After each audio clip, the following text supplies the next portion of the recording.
Let's pray.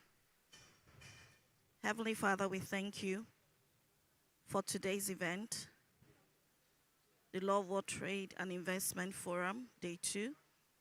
We thank you for yesterday. And even as we start off for today, we commit everything that will be communicated, that will be shared, that will be transferred here today. We commit every activity into your holy hands. We thank you because every participant will not live the same way they have come. We will have learned something. Knowledge will have been increased. And because it's Love World, I thank you because indeed there's increase in capacity and increase in grace for every participant. Thank you for the exhibitions that showcases so many companies, so many organizations, products and services. Thank you for the collaborations that will come out of this. Thank you for the partnership that will develop out of this. Thank you, Heavenly Father, for a very fruitful and productive Day 2. All to the glory and praise of your holy name. In Jesus' matchless name we have prayed. Amen. Thank you so much. Please put your hands together, ladies and gentlemen. And now I kindly request that we all stand to our feet as we take the Nigerian national anthem. Nigeria, we hail thee, our own dear native land. Though tribe and tongue may differ, in brotherhood we stand. Nigerians old and proud to serve our sovereign motherland. Our flag shall be a symbol that truth and justice reign. In peace all battle honored, and this we count as gain.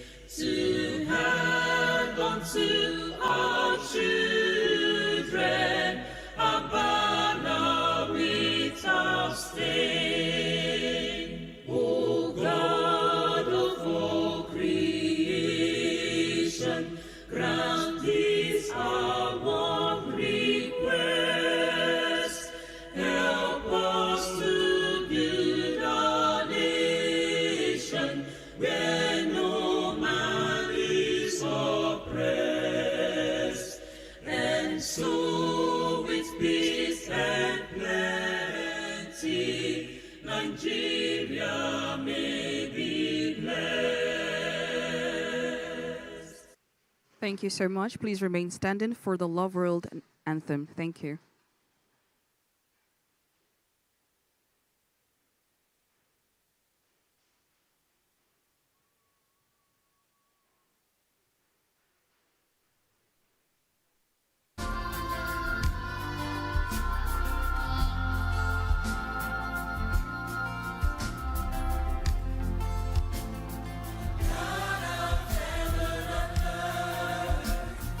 You are God of all.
And ladies and gentlemen, for those who may have missed out on one of the, little details here and there from what happened yesterday, we would like that you please focus your attention on the screen so we can share with you a quick highlight of the beautiful things that took place yesterday at LTIF 2025 Day 1. When we set up businesses, there is a purpose. God has created the church to be the administrators of that economy. The time is now, the vision is clear. Ladies and gentlemen, would like to officially welcome you to the Loveworld Trade and Investment Forum 20. And can we put our hands together? My name is Joba Adejumo. What I expect from this forum is to really get a chance to connect with potential partners in business. My name is Kenny Owuyemi, and I'm so excited to be at the Loveworld Trade and Investment Forum. My expectation is very big. I'm looking forward to having a mind shift towards investment and towards trading. I am expecting to get ideas to scale my business and to transform how I deliver healthcare in Nigeria. For my expectation, I'm looking forward to discussion that will begin to help us realign our mindset and how we approach business.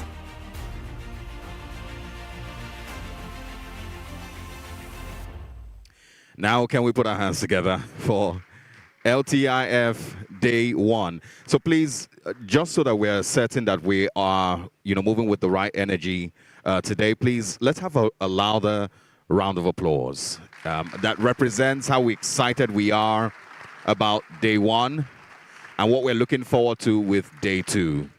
Thank you very much. It was truly a very, very thrilling day yesterday, and I'm excited about being part of history and being part of those who kicked off LTIF 2025. I mean, this is the maiden edition. Yesterday, the last session we had was absolutely amazing. We had fireside chats, and we had amazing panel sessions as well. I think personally, I was really impacted. How many of us were impacted by yesterday's session? Can I see a show of hands? Very beautiful. Absolutely. But let's quickly walk you through a few housekeeping rules just before we go straight into today's proceedings. Okay, ladies and gentlemen, for proper introduction's sake, the name is Stephanie Nicholas, better known as Voice of Steph, and I'm truly thrilled to be your co-host for this event. Now, please note, in case you need to use the restroom is just right at the back. Please keep all phones on silent to avoid distractions while there's activity going on the stage. Please avoid standing up while a panel session is ongoing. We have work sessions today, and for emergency exit is just right at my left in front of the stage. But we know nothing's gonna be happening. So yes, please pay attention. And of course, question and answer sessions are going to be live. So you will ask your questions just as we did yesterday. Thank you. Yes, and remember also our social telling the story of what happens here at LTIF 2025 is very important. So please remember to take a picture, remember to make a short video, remember to use the hashtag LTIF 2025. It's very important. Like I did yesterday, I'm going to be going randomly, clicking on that hashtag and giving a shout out to some of the people who are here that I can see their post online. Thank you very, very much once again. And now for us to get straight into proceedings for today, let's make welcome one of the core reasons that we're all gathered here today. Without her input, without her brilliance, without her contributions, without her dedication to what we're doing here, we would not be gathered here today. And so please, let's make welcome for an opening and welcome message, the highly esteemed Sister Stephanie Ofoka, the head of commerce and the convener LTIF. Please put your hands together for her as she makes her way forward. Keep those hands clapping, please, non-stop until she gets on stage. Let us celebrate her. Like I said, she is the core reason we are gathered here today. Thank you very much.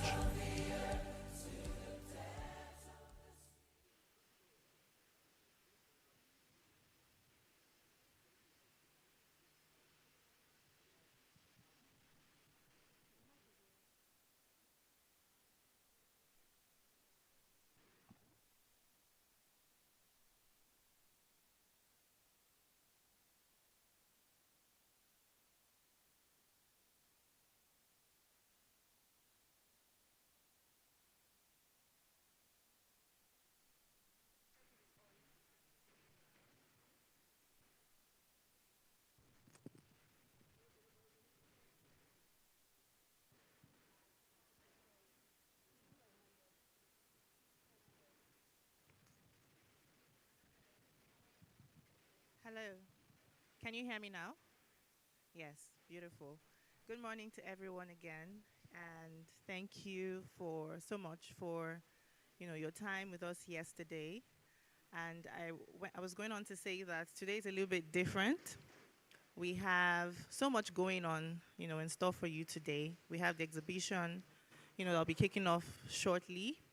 And as a result, we have the headphones on. It's a new technology that could help us focus on this session, and then we'll proceed on to the exhibition. But then I want to thank you, my, distinguished guests, speakers, our business leaders, both from the external world and the Loveworld, business organizations. Welcome to day 2 of the Loveworld Trade and Investment Forum 2025. Yesterday, we embarked on a profound journey. We explored powerful ideas. We explored strategic insights. We gained those insights yesterday, and we opened up new perspectives of trade, of the future of trade, investment, and business growth. Today, we'll build on that momentum with a richer, more engaging lineup for you, designed to empower you both with knowledge and opportunity. One of the highlights of the LTIF is our exhibition area, which will fully open today. Across the hall, you'll find a diverse collection of businesses ranging from emerging startups to established brands. They'll be showcasing their innovative products today, their services, their technologies, all their ideas and investment-ready solutions. Now, these exhibitions are designed to help you discover new partnerships, new markets, and new possibilities. I encourage you to engage with them, walk through the booths, engage with the exhibitors, ask questions, exchange contacts for onward collaborations and business. This is all set up for you for visibility as well and for networking. The ideas you encounter today may become the collaborations that define your next chapter of your business journey. Your participation is not just welcomed, it is essential. The exhibition floor is a marketplace of ideas, talent, and opportunity. We will also continue the Business Expansion Growth Initiative segment today, which started yesterday, of course, and we will get to a high point today with, cash gifts from the Department of Commerce for 3 businesses here today. So Begin is an initiative that is very dear to my heart, carefully curated for you, aimed at helping entrepreneurs, business leaders to sharpen their thinking and refine their strategies and engage with mentors, investors, and experts. It's practical, it's interactive, and designed to give you the clarity and direction that you need to scale your businesses with confidence. Whether you are seeking investment, you're looking to expand, or you're simply exploring new ideas, Begin provides the kind of direct, high-value exposure that can accelerate your results. Please take full advantage of the initiative today as we step into today's session. I invite you to be very intentional, network purposefully, participate actively, and immerse yourself in the opportunities that this forum has designed for you to have. LTIF is not just a conference. It's a platform for transformation, collaboration, and forward movement. On behalf of the Department of Commerce, I thank you once again for your commitment. I thank you for your excellence. Thank you for your steadfastness. I implore you to make day 2 even more impactful, insightful, and memorable. Welcome to day 2 of the Loveworld Trade and Investment Forum. God bless you, and thank you.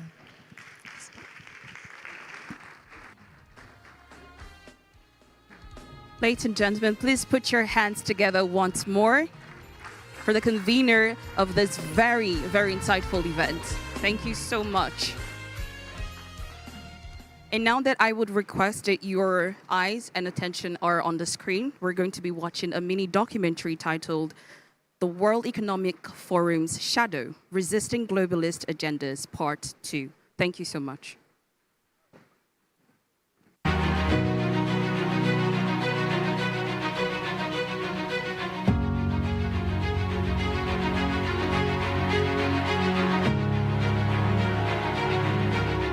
Having highlighted the WEF stakeholder capitalism in the first part of these series, Another destructive globalist agenda or ideology being peddled by the World Economic Forum that must be strongly resisted is the deceptive use of ESG, which stands for environmental, social, and governance scoring as a metric to validate companies within different nations.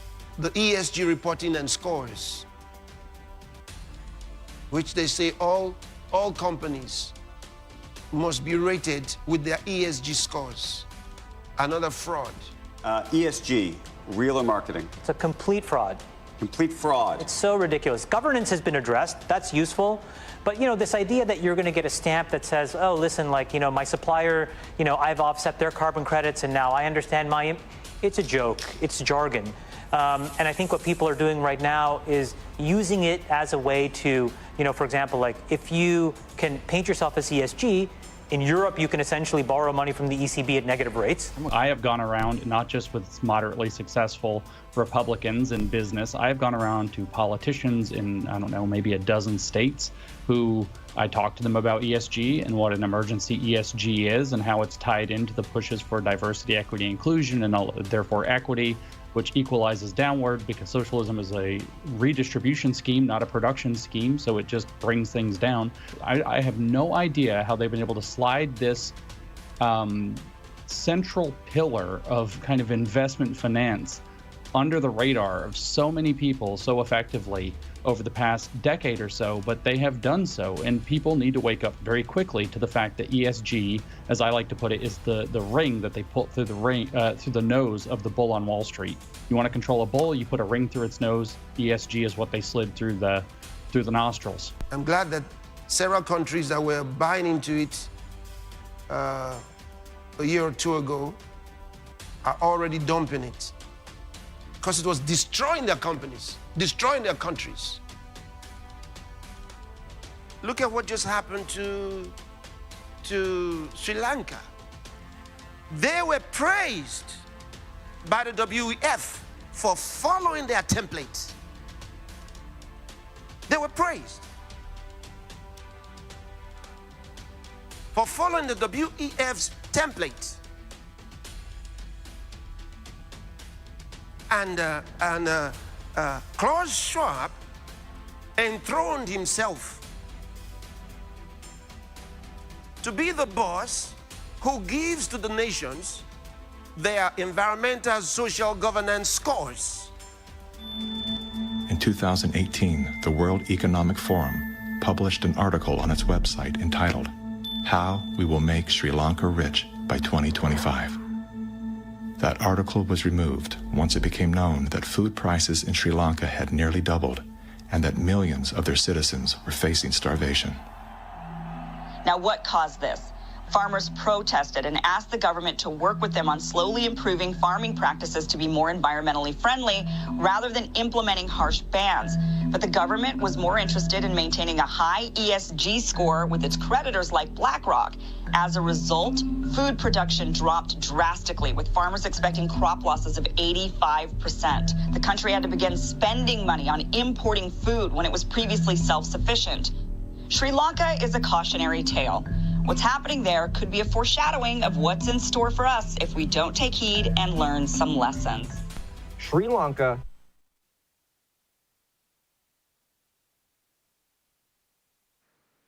Thank you so much for that video.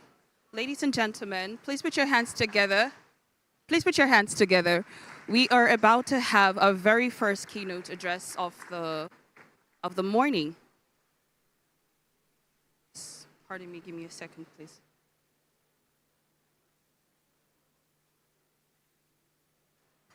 Okay, kindly request Osarege, please come off the stage.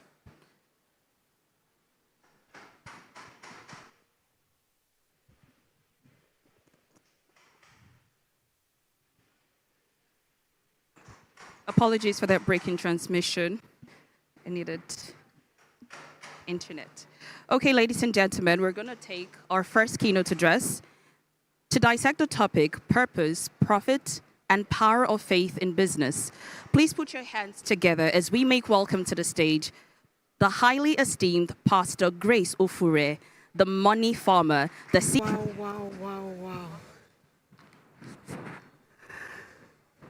I just want to be sure that you can hear me. Just with a show of a hand, let's know you can hear me. You look absolutely fantastic. Put your hands together for yourselves. I'll just start by saying a big thank you with gratitude in my heart. I'm honored and I'm excited to be with such an amazing people this morning. I will start by saying to my father, my mentor, my pastor, Reverend Dr. Chris Oyahilome, thank you, Pastor, for everything. Thank you for teaching us life of excellence. And also, I want to say thank you so much for this opportunity to be here, our very inaugural Trade Investment Forum. And I want to say to the conveyor, I've distinguished Sister Stephanie Okafor, thank you so much for putting this together. This is absolutely fantastic and excellent. I'm so proud of you. And I want to just esteemed leaders, investors, industry giants, stakeholders, I want to welcome you today to such event. And things that I know that God has put together for us to engage in the ecosystem with forward-thinking innovators, investors. Today we are going to be talking and ensuring that we produce synergy, value creation, spiritual intelligence, which is very important. And so before me, I have a topic. And when I go to speak, you would just try to follow. I don't think I like to stay in the podium because I want it to be interactive. How many of you agree with me? So I could see the very handsome guys on the other side and the beautiful girls on the other side and amazing people all around. Once again, I want to say I'm very excited to be here. And the topic for me, it's beautiful. Purpose, profit, and power of faith in business. For me, these are the three pillars that transform business from burden to calling. Because I mentor a lot of business people all around the world, I've discovered that many of them see businesses as burden and not a calling because of these three pillars. And so that is why we have to quickly look at these three pillars with the time that I have so that it would help you. Every enterprise rises or falls on these three pillars: purpose, profit, and faith. Any of those pillars, when it becomes weak, the business definitely will become unstable. But if you are able to master, because knowledge is more than knowing, it's called mastery. When you master these three pillars, you will discover that you will not only have a profitable business, a business that is going to change the world, and most importantly, it will be a business that you can scale. I wrote here, I said, the purpose is the mastery that keys acceleration. Not a purpose of a thing, the aim is defeated. Purpose is more than motivation. Purpose is instruction. Purpose is assignment. Purpose is direction. Purpose is that very reason why you started the business. And that is why I always tell business people, do not copy me because you don't know the reason why I'm doing my business. So you must come to terms with yourself and know that purpose is so important. When you have purpose, you stop chasing. You start to attract. One thing that I can tell is that because of the purpose of my business, I don't use the word hustle. Because I'm a value, I create value. So purpose Purpose helps you to understand why you started a business. It gives you opportunity to be in the marketplace solving problems. Purpose simplifies innovation. Purpose turns your business to what is most important. It's becoming a factory for solution. You know, I like to echo that word and say to people that are into business, always call yourself, I'm a factory to what? I'm a factory to what? Yeah. If you ignore purpose in business, it becomes a burden. If you understand purpose in business, it becomes a calling. And that is why some of us, even when the people outside see that we are so busy, we're excited because it is no longer a burden. It is a purpose. And I'll just share with you a bit. Started wealth creation, sustainability, and transfer. Started to do investment big time from selling thrift clothes from the because the purpose was I wanted to learn how to become investment smart, how to become wealthy, how to teach others to be wealthy. So I started by starting with myself, doing things that I know could benefit others and in turn become profit to me. And when I succeeded, I started to train and teach people the same thing. Because all truths are parallel. Anything that can work, we always work. And the next thing I'm going to be talking about, which is a problem for a lot of business people, is I was talking recently on my social media, and that video went viral. I said, if there is no profit, why are you doing the business? You're not a charity organization. I could invest in charity, but a business is supposed to give me profit, because if there is no profit, the business is going to die. Profit is not greed. Profit is gratitude. So when you are making profit, you are not greedy. It's gratitude. It's gratitude. And profit happens when you create transformational, not transactional. But the truth is, for you to make a lot of profit, business must be what? Transformational. And you must have the people in heart. You must have the people you are dealing with. Ideas, your visions must be all about helping people live a better life. Yeah? So it must be about helping people, say it again, helping people live a better life. So that's the thing. So if you do that, people don't invest in ideas. They invest in prediction, things that can bring return. People don't invest with you because or buy your product because you are looking so beautiful. They can buy because of the first time they see you, you look handsome.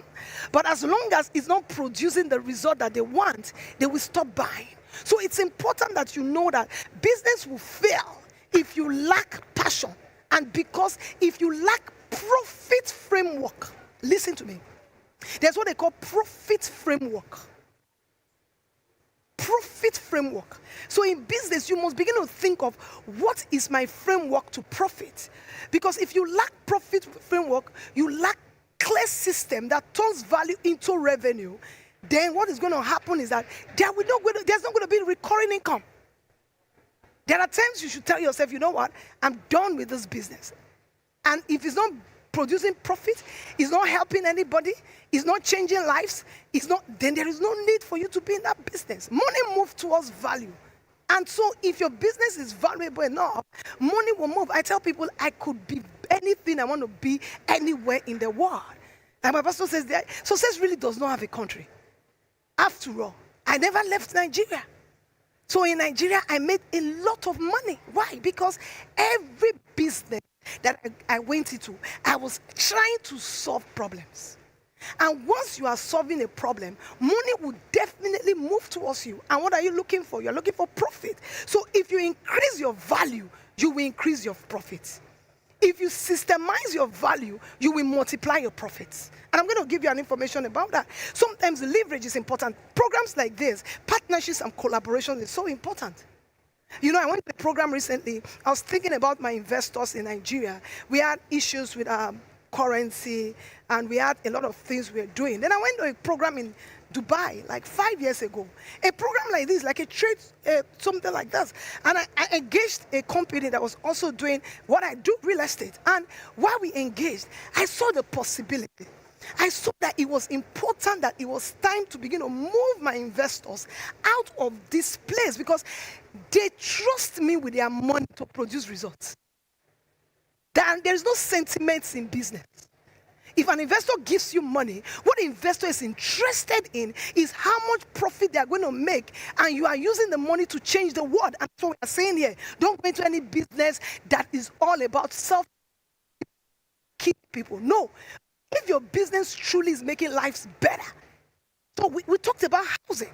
And I said, okay, business have people that fund housing. But if profit is not here, can we move to Dubai? And we moved.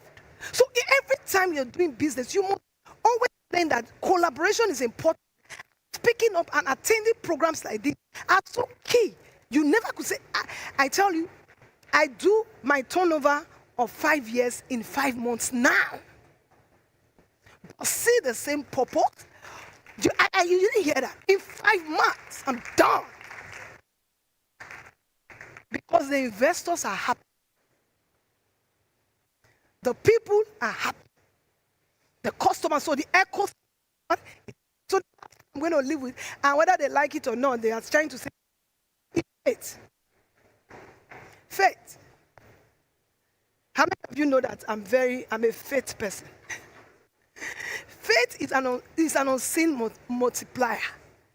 Faith is a force that empowers you to take action before you can see the evidence.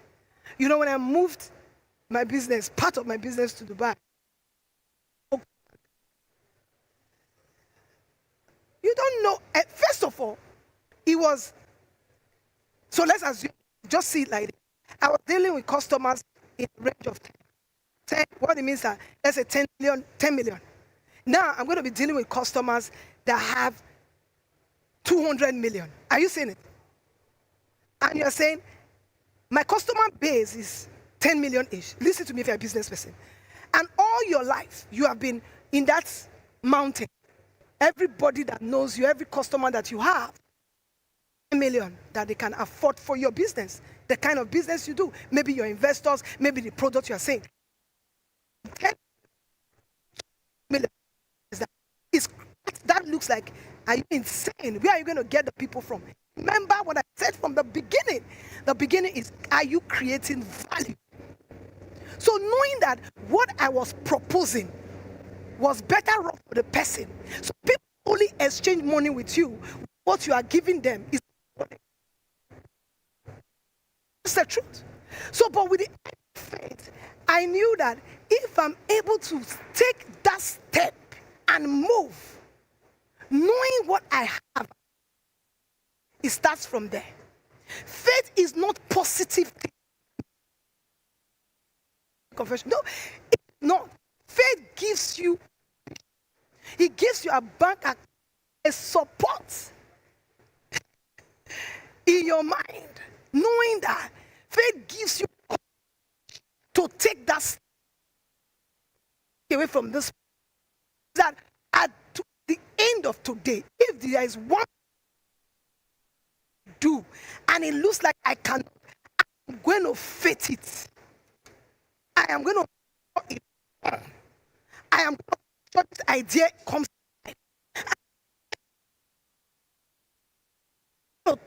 until somebody hears me.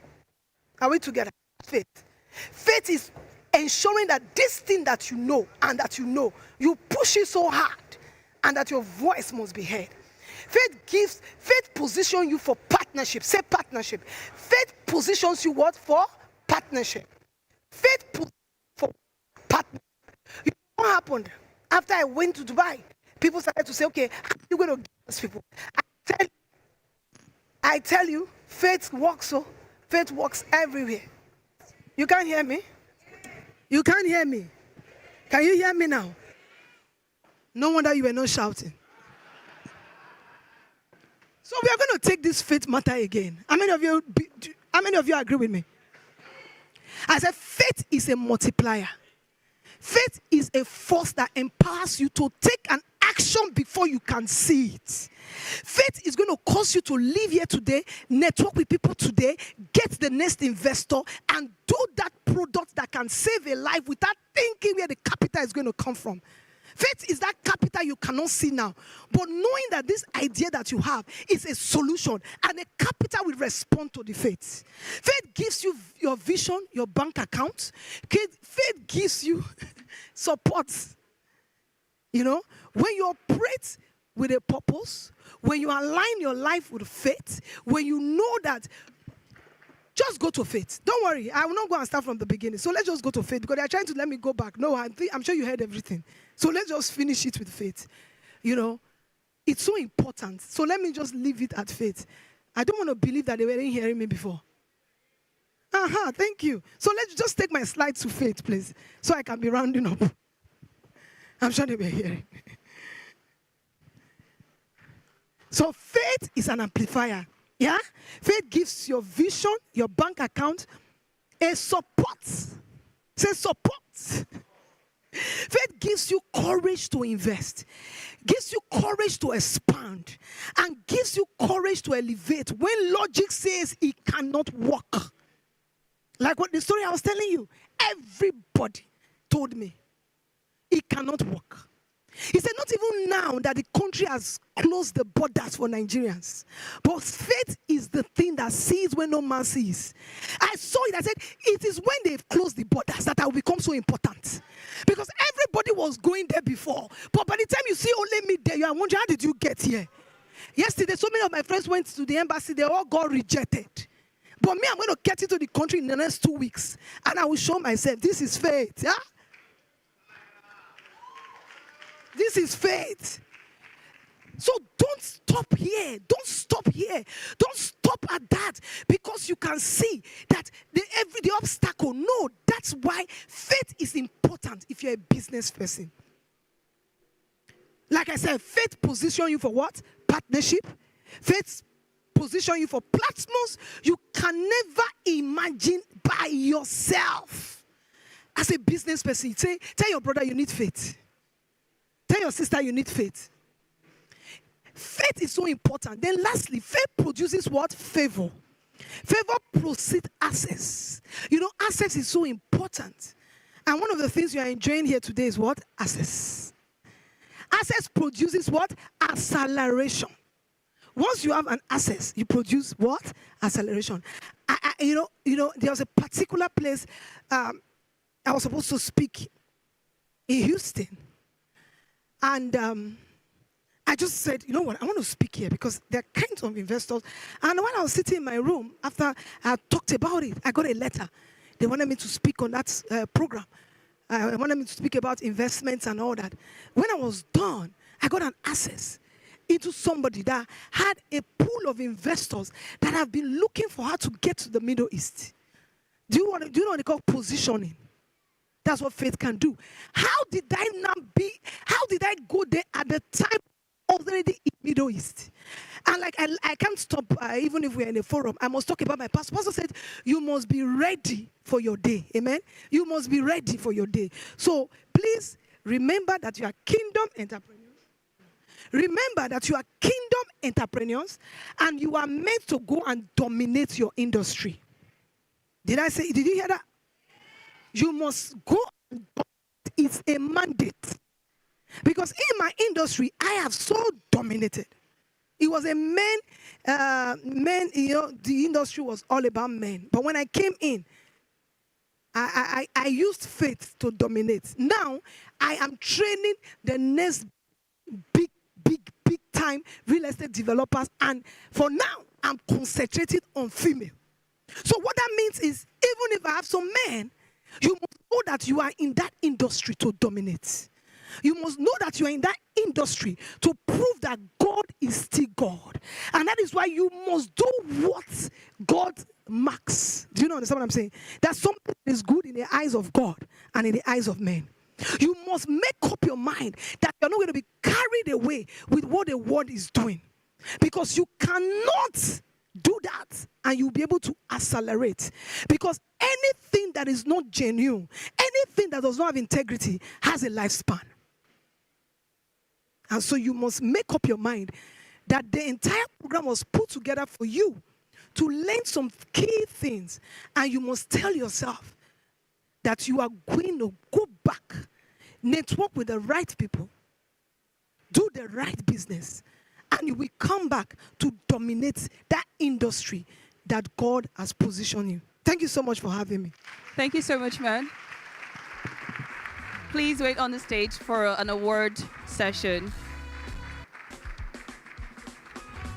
Please, she deserves a louder round of applause. I'm sure that you agree with that. Come on, ladies and gentlemen. And let's also put our hands together for this very beautiful outfit. I think she looks very, very phenomenal as well. Quick pictures and an award presentation by the convener. Presented to the highly esteemed Pastor Grace Ofure, the money farmer, she is popularly called, CEO Lifecard International Investment Limited. Congratulations to her. And thanks to her for those very, very beautiful nuggets that she just dropped for us. Thank you very much. Ladies and gentlemen, please put your hands together as she much. makes her way down the stage. Yes. And I should also mention something. Almost everybody who has come on stage since yesterday has mentioned something that I found very, very interesting. I'm not surprised. But every single person who has been on stage has mentioned one person as their mentor. Yeah. And I don't think we've celebrated him enough since yesterday. I think we should do that. So, ladies and gentlemen, With a rise in ovation. listen and listen good.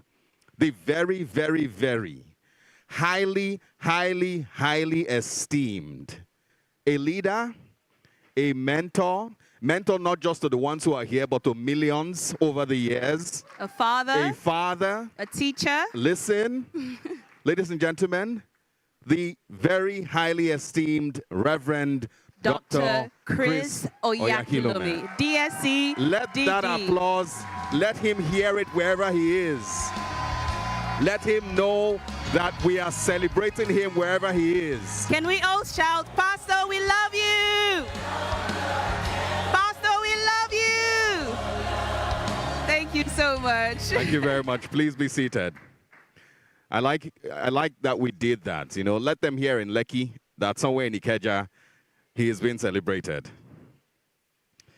Thank you very much once again. And now for our panel session. This is going to be focused on women who build, leading with confidence, capital, and influence in Africa's global trade transformation. One of the names that is going to be on stage here is very, very popular. In fact, everybody who's going to be on stage here is very popular because of what they've built and what they've delivered and what they've also grown in the last couple of years. Let's first of all make welcome the moderator. She is a communications manager, Polytype Labs, Ngozi Chukwu. Please, a round of applause for her. And now, ladies and gentlemen, with a resounding round of applause, one of our panelists, the founder of Higher Economy. A round of applause for Ifedayo Durasimi Eti. Please keep those hands clapping until she gets on stage. Thank you very much. You can imagine the wisdom that is about to be poured out from these very, very phenomenal women. And also to our second panelist, ED at SunTrust Energies. Ladies and gentlemen, a round of applause for Rachel Akwetie. Please keep those hands clapping.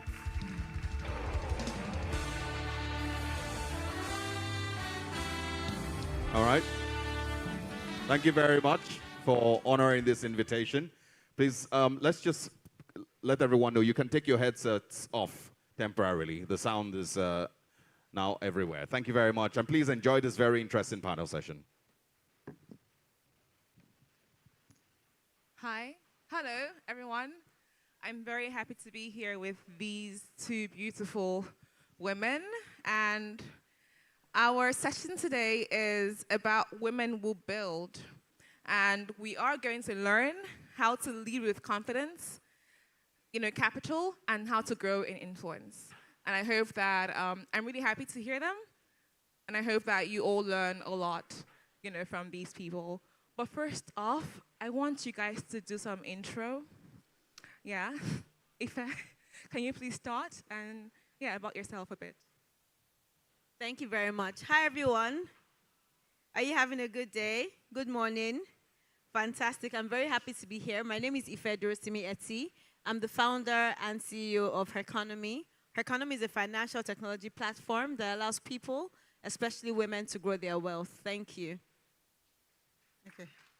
Hello, everyone. So good to be here. I'd like to say thank you to the conveners of this amazing program. Thank you for having me here today. My name is Rachel Akwitie. I am Executive Director, SunTrust Atlantic Energies.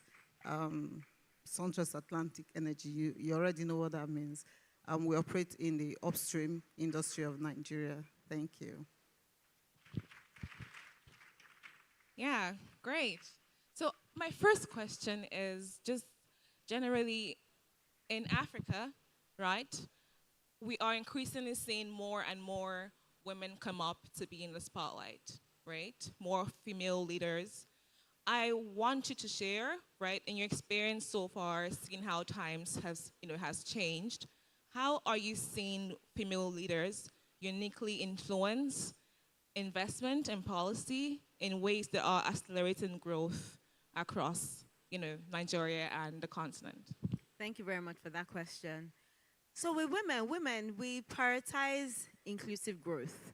That's the first thing we think about. We think about health access, we think about financial access, we think about different opportunities that can take everyone to the next level, which is a bit different from the way men operate. So if you think about back in the day, how did 9 to 5 come up, right?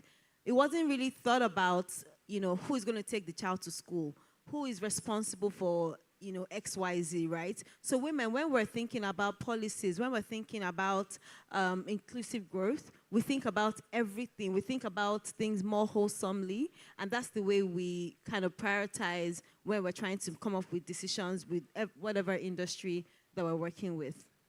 Yeah. Can you share a bit? Yeah, thank you. Talking about inclusive growth, women are builders. We all know that we build from the home to the boardroom. And we always come with a different perspective. In addition to what Ifedayo has said, we come with the human capital. So women practically, they come from the angle that appeals to everyone, appeals to every industry, every sector. You see women coming from the angle of health. They come from social welfare. They come from food. They come from, health care, fitness, and these are things that we see as the capital today in today's world. So women practically, they embrace this aspect of the world today, and they bring in their best. They put in so much passion in doing this to ensure there is growth. Thank you. Those are really interesting ideas and also quite, similar, right? And you quite noted that there are certain differences in how women think and how men think. And of course, women coming up to these middle-income spaces is not really easy. So I wonder how, in your experience, can you share with us what steps you took, right, as a person that had ambition to grow and grow into these spaces? How did you, grow that confidence that you need to be able to be yourself and share these ideas that are sort of different from how things are done with regards to status quo? Yeah. Building confidence is so important in everything you're doing. And I tell people, well, growing up, I think I was very shy. I was very timid.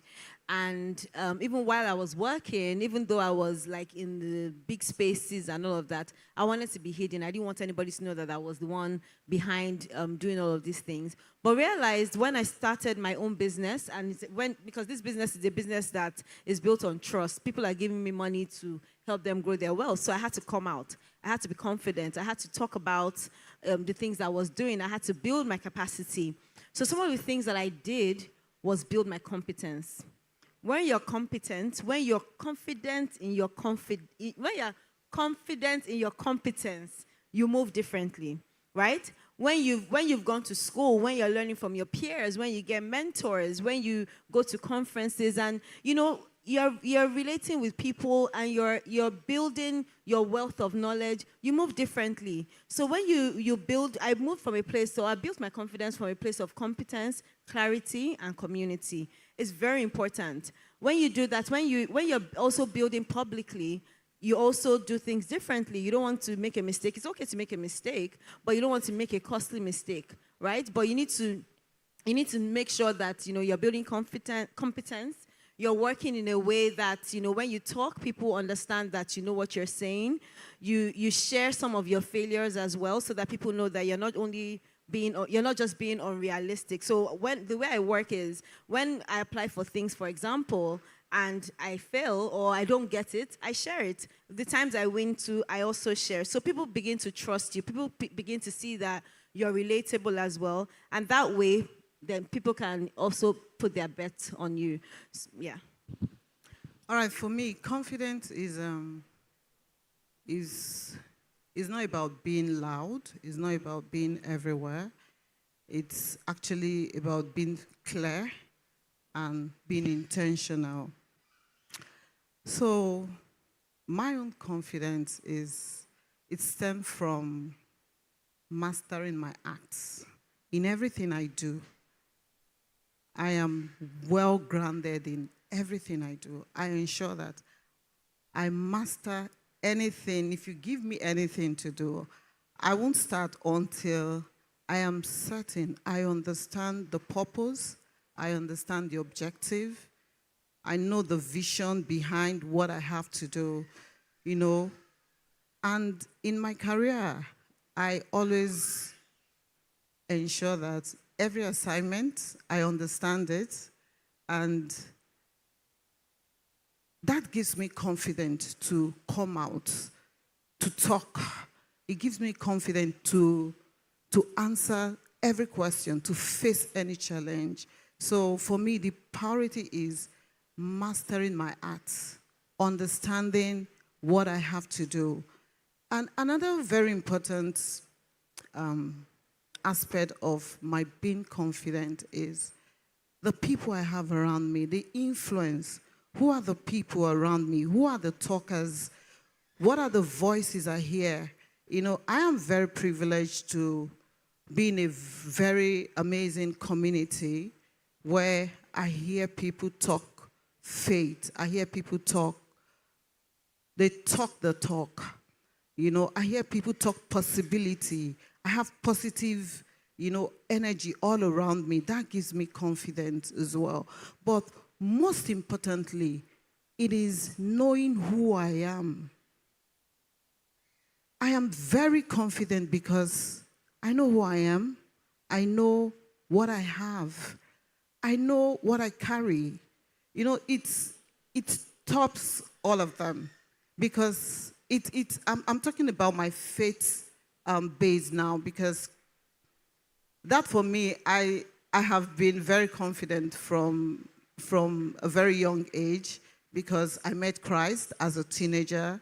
I gave my heart to Christ, and that alone, knowing that I carry something big, gives me confidence to open every door, to open any door. At times I look at myself and I'm like, how did I get to where I am today? Because I look back and I see where I'm coming from and where I am today. I'm like, but the Holy Spirit always say to me, you know who you are, right?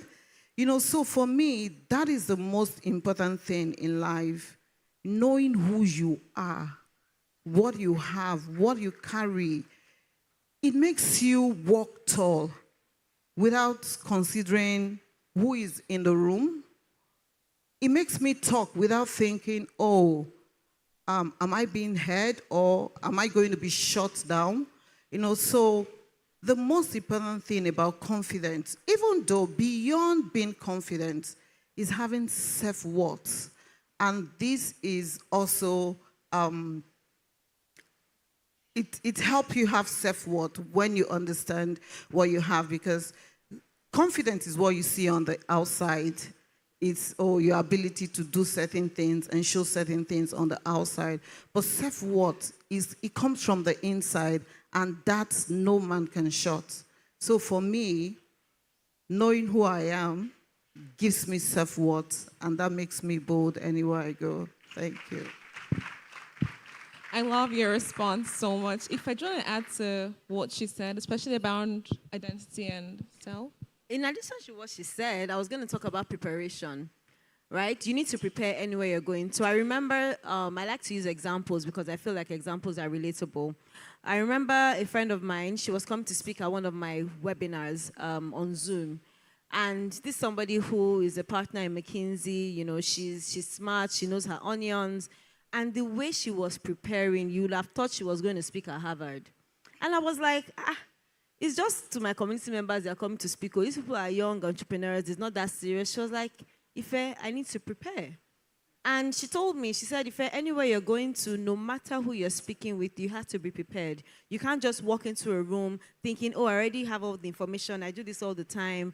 And, I can just say whatever I want to say. No, you have to go prepared. You have to go with your notes. You have to, be structured. You have to look the part, things like that. And I took that to heart. And I just said, you know what, if Kemi is like this, then I have no reason not to prepare. So that would give you confidence anywhere you're walking into. Thank you. Thank you so much. I know you guys have questions, so I wonder, is there any question yet in the audience? Yeah, the guy with the person over there. Can you give him a mic, please?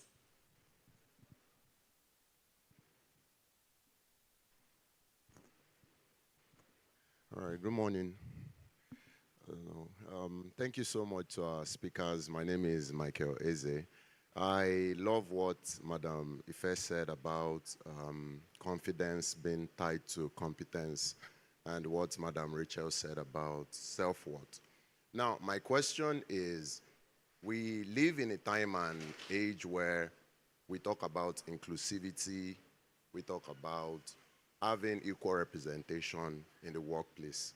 Now, how do we balance that with, I don't know if you are aware with what is going on in a place like Tanzania, where they are led by a woman, right? And we see the kind of carnage, the kind of inhumane treatment that is being meted out to our own people. Now, we believe women are empathetic naturally by default. So for me are we now supposed to say, okay, because we want to be inclusive, because we want to have equal representation, do we just say, okay, because a woman now wants to get this position, let's just give it to the woman?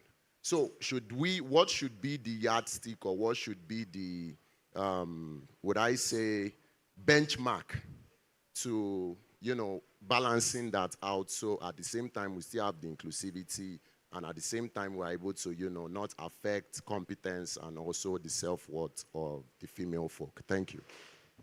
Do you understand his question? Yeah. Yes, I do.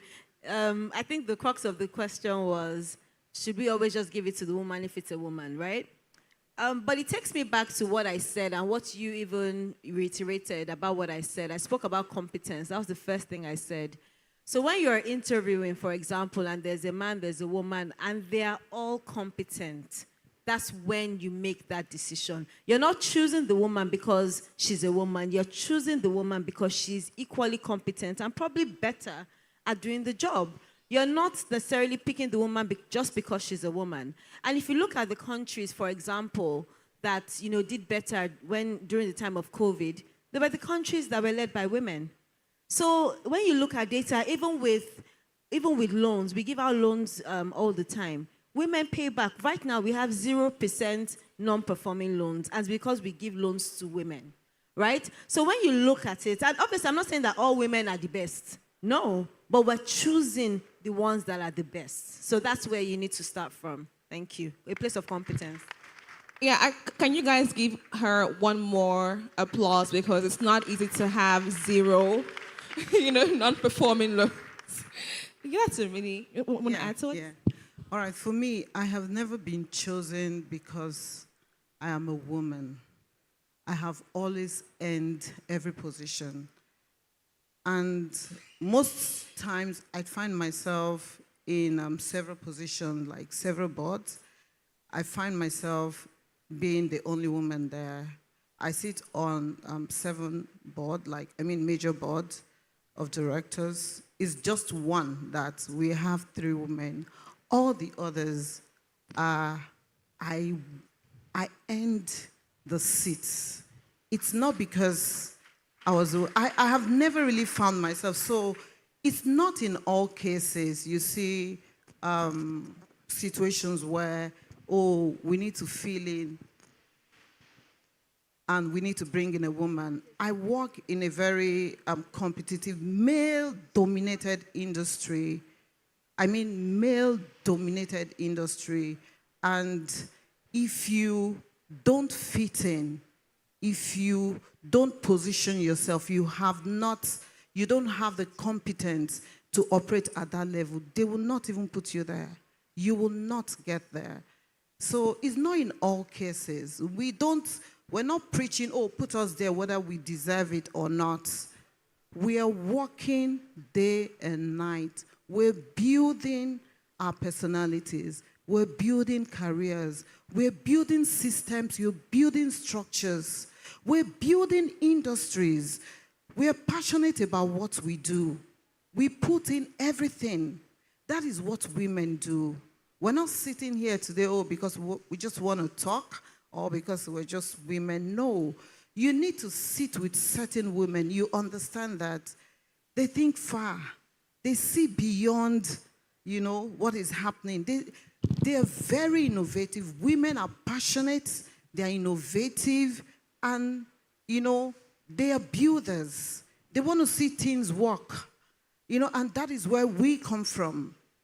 That is the place we occupy, and that is what we see. And we are always willing to see things done excellently. Thank you.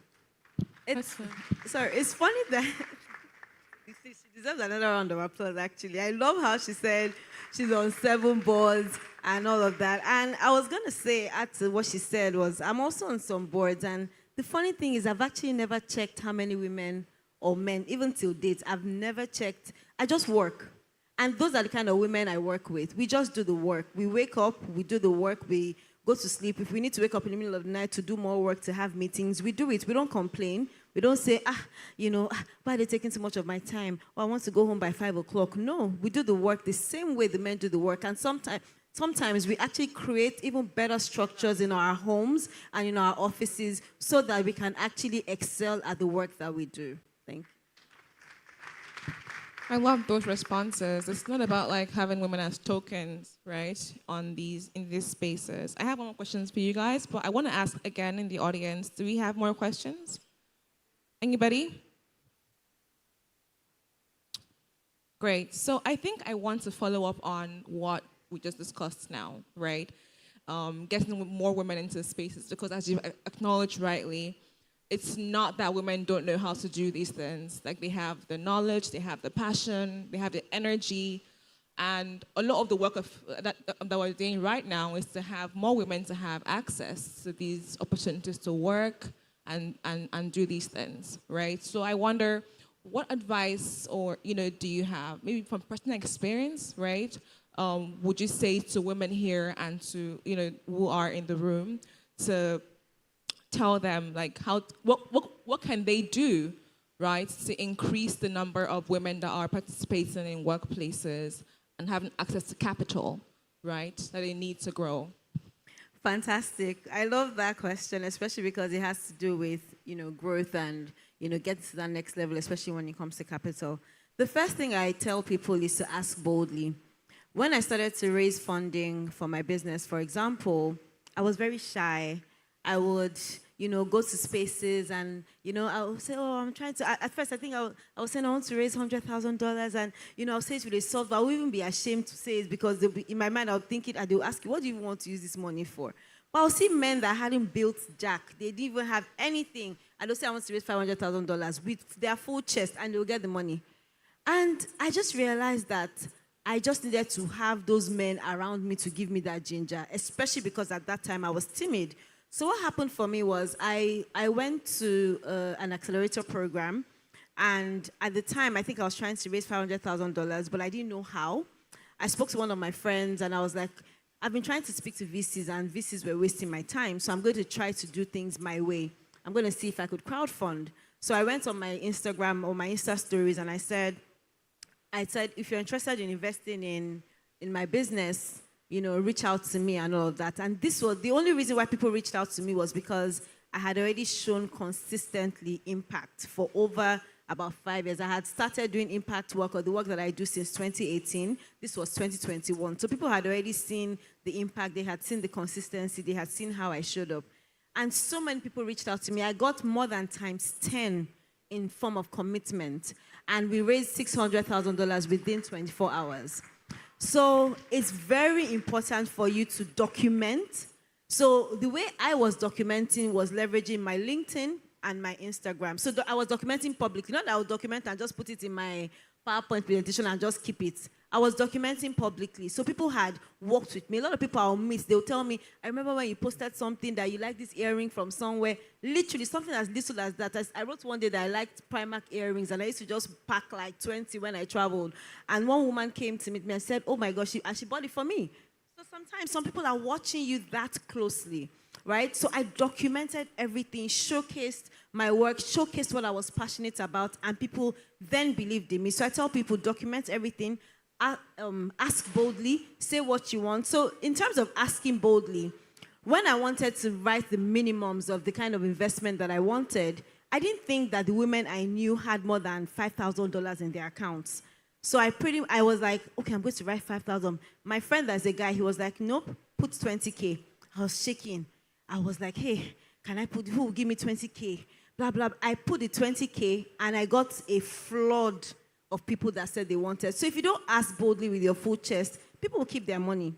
So it's important for you to be very, very bold when you're asking for things, whatever it is, whether it's money, whether it's next level, whether it's promotion, whether it's more money, whether it's, oh, I don't want children, whether it's I want children, whatever it is, ask boldly and state your why. And the people that are for you would come with you. Thank you.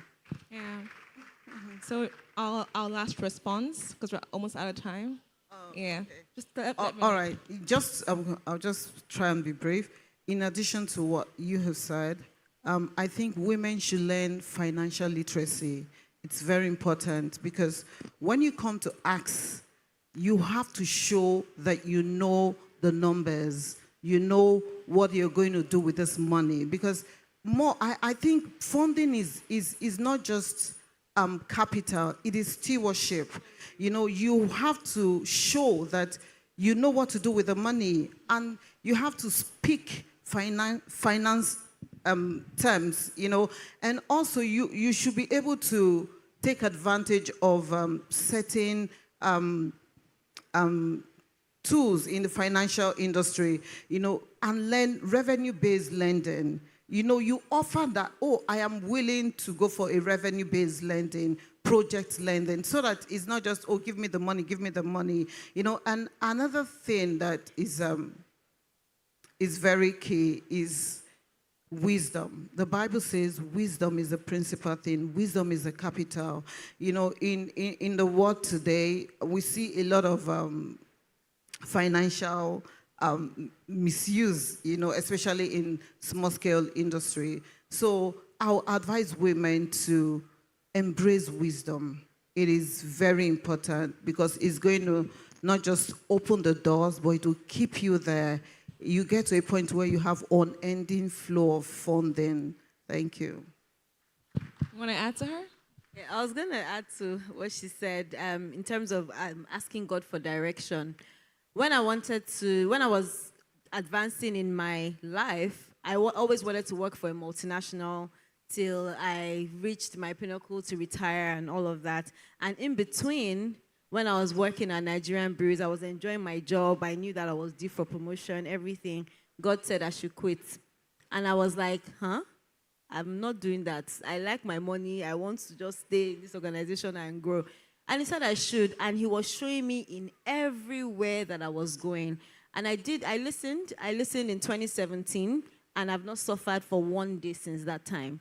So God always provides. He's the ultimate provision. So it's always good to follow God's direction in whatever decision you're going. And just one last thought. We have to learn to give back. You know, you give back in terms of social, corporate social security, mentoring.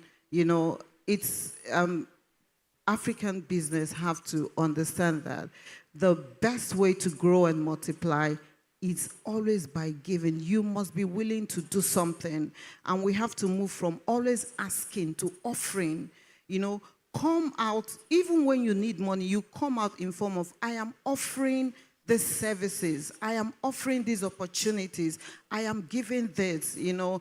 It is the best form of funding, I tell you. It is the best form of funding. Thank you. Please clap loudly for my guests. I enjoyed this session. Did you? Wonderful. Thank you so much, you guys. Thank you very much. Please give them a louder round of applause. Can you please wait back on stage? Yes, We're gonna please. have award presentation and some pictures. Please let's also make welcome the convener of this very auspicious event, highly esteemed Sister Stephanie Ofoka, as she comes up the stage for the picture and award given. Please put your hands together, ladies and gentlemen. Thank you so much.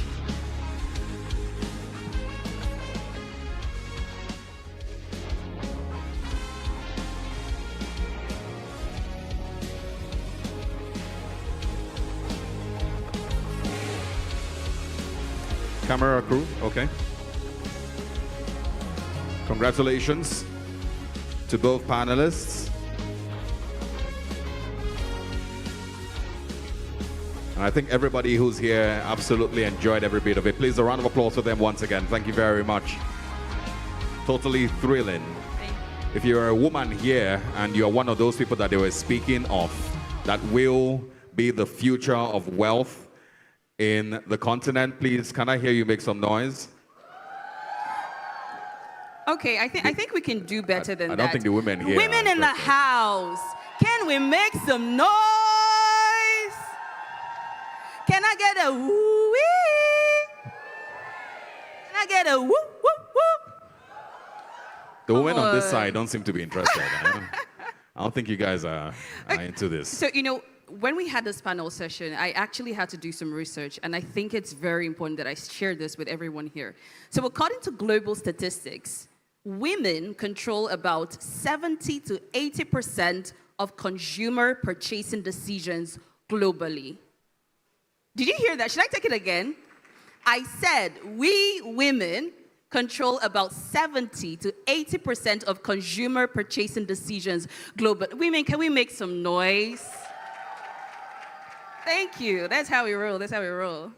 All right. Now, once again, just a quick reminder about posting pictures and telling the world about what's going on at LTIF 2025. Remember to use that hashtag. It is very simple. Hashtag LTIF 2025. And Loveworld Trade Forum. Yes. So please, if you would indulge us, please take a picture right now. Pull your neighbor together, make a short video, and use that hashtag. Can everyone please bring out their phones as quickly as possible? We'd like to get that done as quickly as possible. Take a quick picture, post it on any of the platforms that you are comfortable with, and use that hashtag. Sometime before the end, we're going to come and click on that hashtag, and I'm going to give a shout out to some of the people here. Yes, the convener is also part of this. Take a picture with anyone you're sitting next to. Make a short video. Simply say LTIF 2025. Post it, and we will come back and give a shout out to any of them. You can tag myself or Stephanie if you would like to as well. Thank you very much. Osaroge, you can tag Voice of Steph. We didn't take our own selfie, but we'll do that much later. Yes, we will. We'll Absolutely. definitely do that. Okay, ladies and gentlemen. Now, the woman I'm about to introduce on stage, she is a woman whose work has changed the entrepreneurial landscape in Africa and beyond.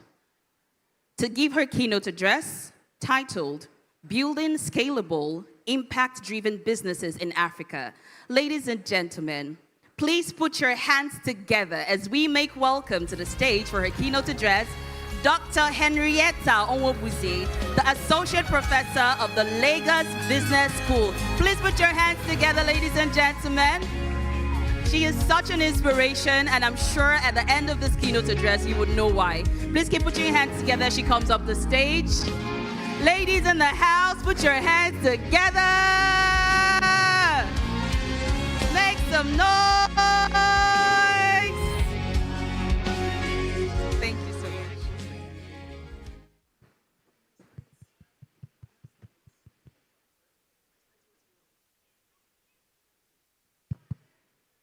Okay, so good evening, good afternoon or morning still. Let me see. It's afternoon now. Good afternoon, everyone. It's a great pleasure to be here. I'd like to thank Stephanie for the invitation, and I can assure you that a lot of work has gone into putting this together. I listened to the panel just before me, and I was truly impressed by both speakers because they cover the entire dimension. I mean, they cover the things comprehensively because many times we take out spirituality out of business or the corporate world, but it is a very intricate part of it. I usually tell people, of course, not going to the extreme of not doing what you should do because you're praying, that the best strategist is the Holy Spirit. Okay? If you want to know the best way to go, rely on him. And I was happy to hear Ifedakwa talk about the direction she got and how she hasn't regretted it. Okay, so I'm going to be talking to you about something really interesting today. And I'm hoping that this presentation will not just be informative, but will be transformative in the sense that each of us will be able to see how we can contribute to the transformation of this great nation. And I'll tell you why you need to be really interested in this. For those who haven't left the country, what you don't know is that no matter what you achieve, the minute you leave these shores, your first name becomes Nigeria, and your surname becomes Africa. So whatever Nigeria is who you become. And whatever Africa is who your parents are.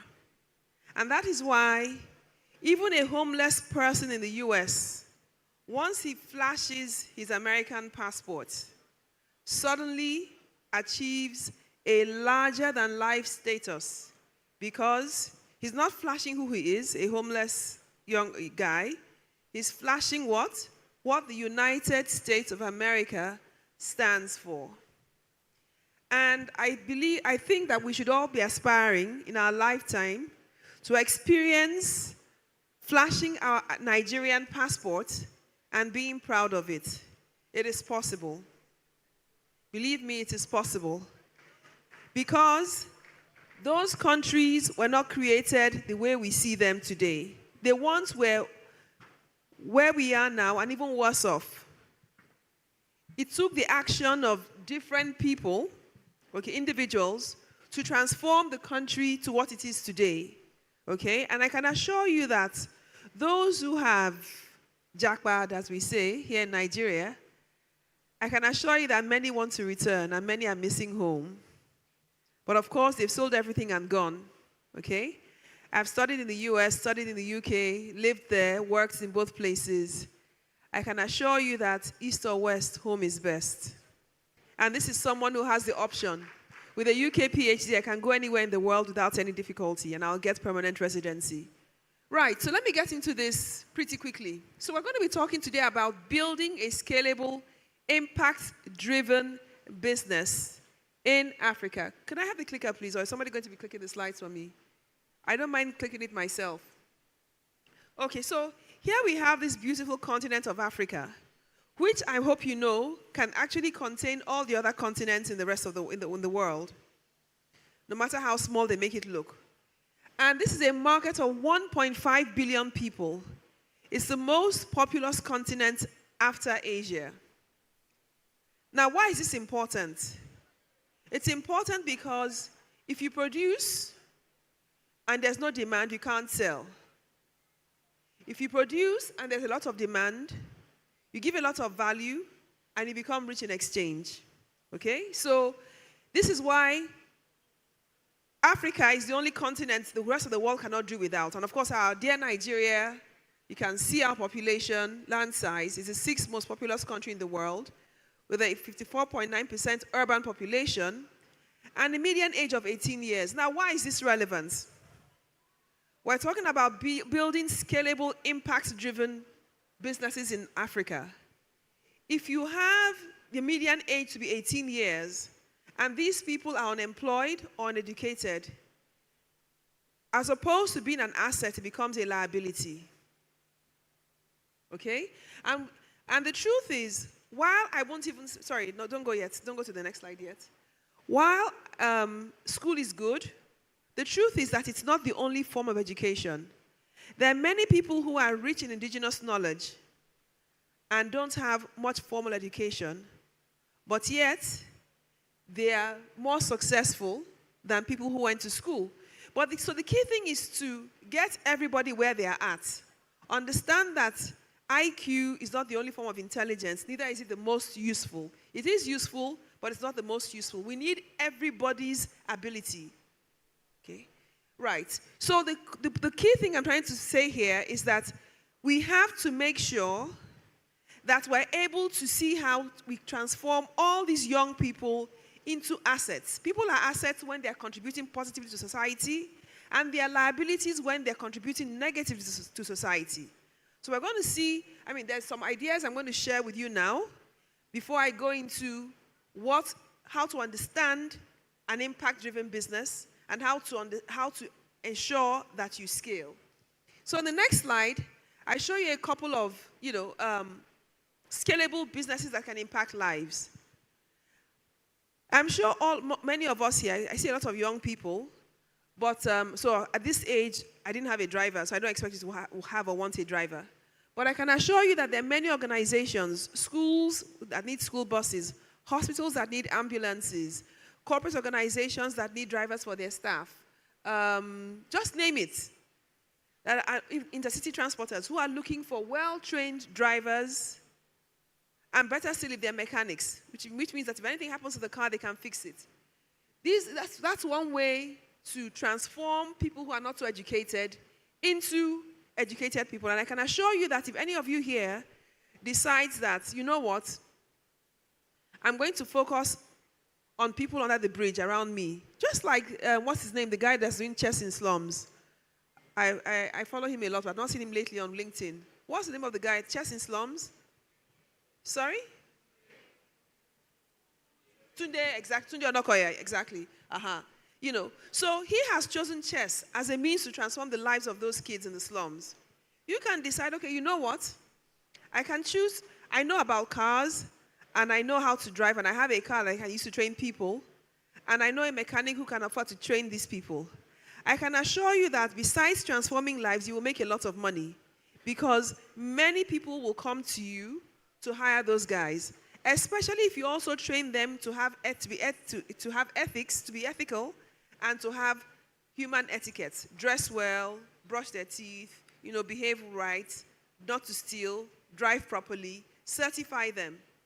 I'm sure that as soon as people begin to sample your well-trained drivers, you will have a good business. And that's one example of how to make money from making a difference. Now, today we have a lot of area boys who are disturbing everybody on the road, especially the Danfo drivers. I'm sure you know that those boys have a lot of street intelligence. So if you are looking for security guards or people to help policemen do their job properly, it will be those people. So can you imagine having a security company where you train those guys formally and then begin to offer security services to companies and individuals? All the people I know who are running security businesses are making a lot of money. Okay?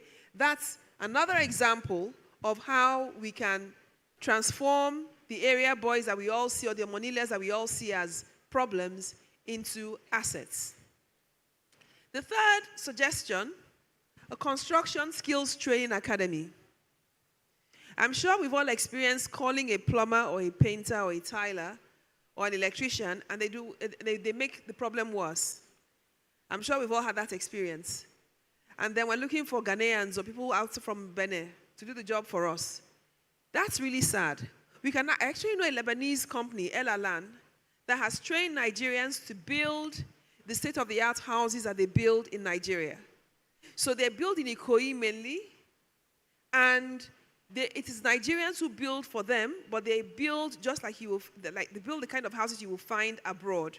Okay, so imagine having an academy, okay, where you certify plumbers, tilers, electricians, carpenters, painters, bricklayers, etc. Okay, that would be amazing. These guys could be trained within a year, and they would get jobs faster than even our MBAs at LBS. Okay?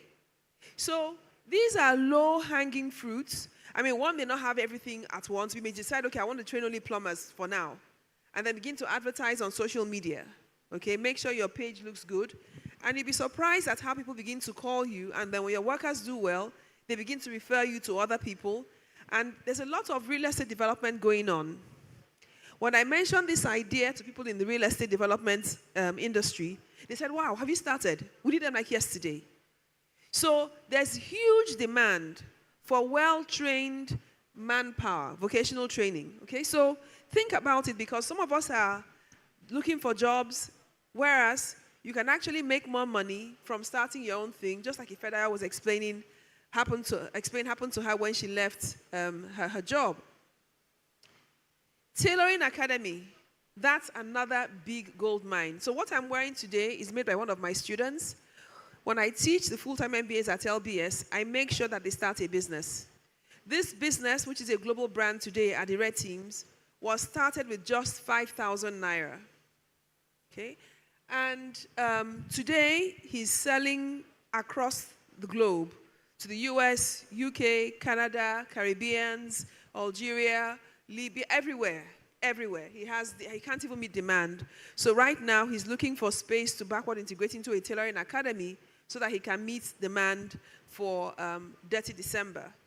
So the point is, it's another way to, and again, there's a huge diaspora market abroad looking for things like this. Okay? This could easily sell for $100 or $150. Here, it sells for definitely much less, because $100 now is about almost $1 million, okay? You're not going to buy this outfit for $1 million, are you? But you can sell it for that, okay? Also, even if you sell it in other African countries, they will pay much more, because Nigeria's currency is actually one of the lowest even in Africa. I don't know why.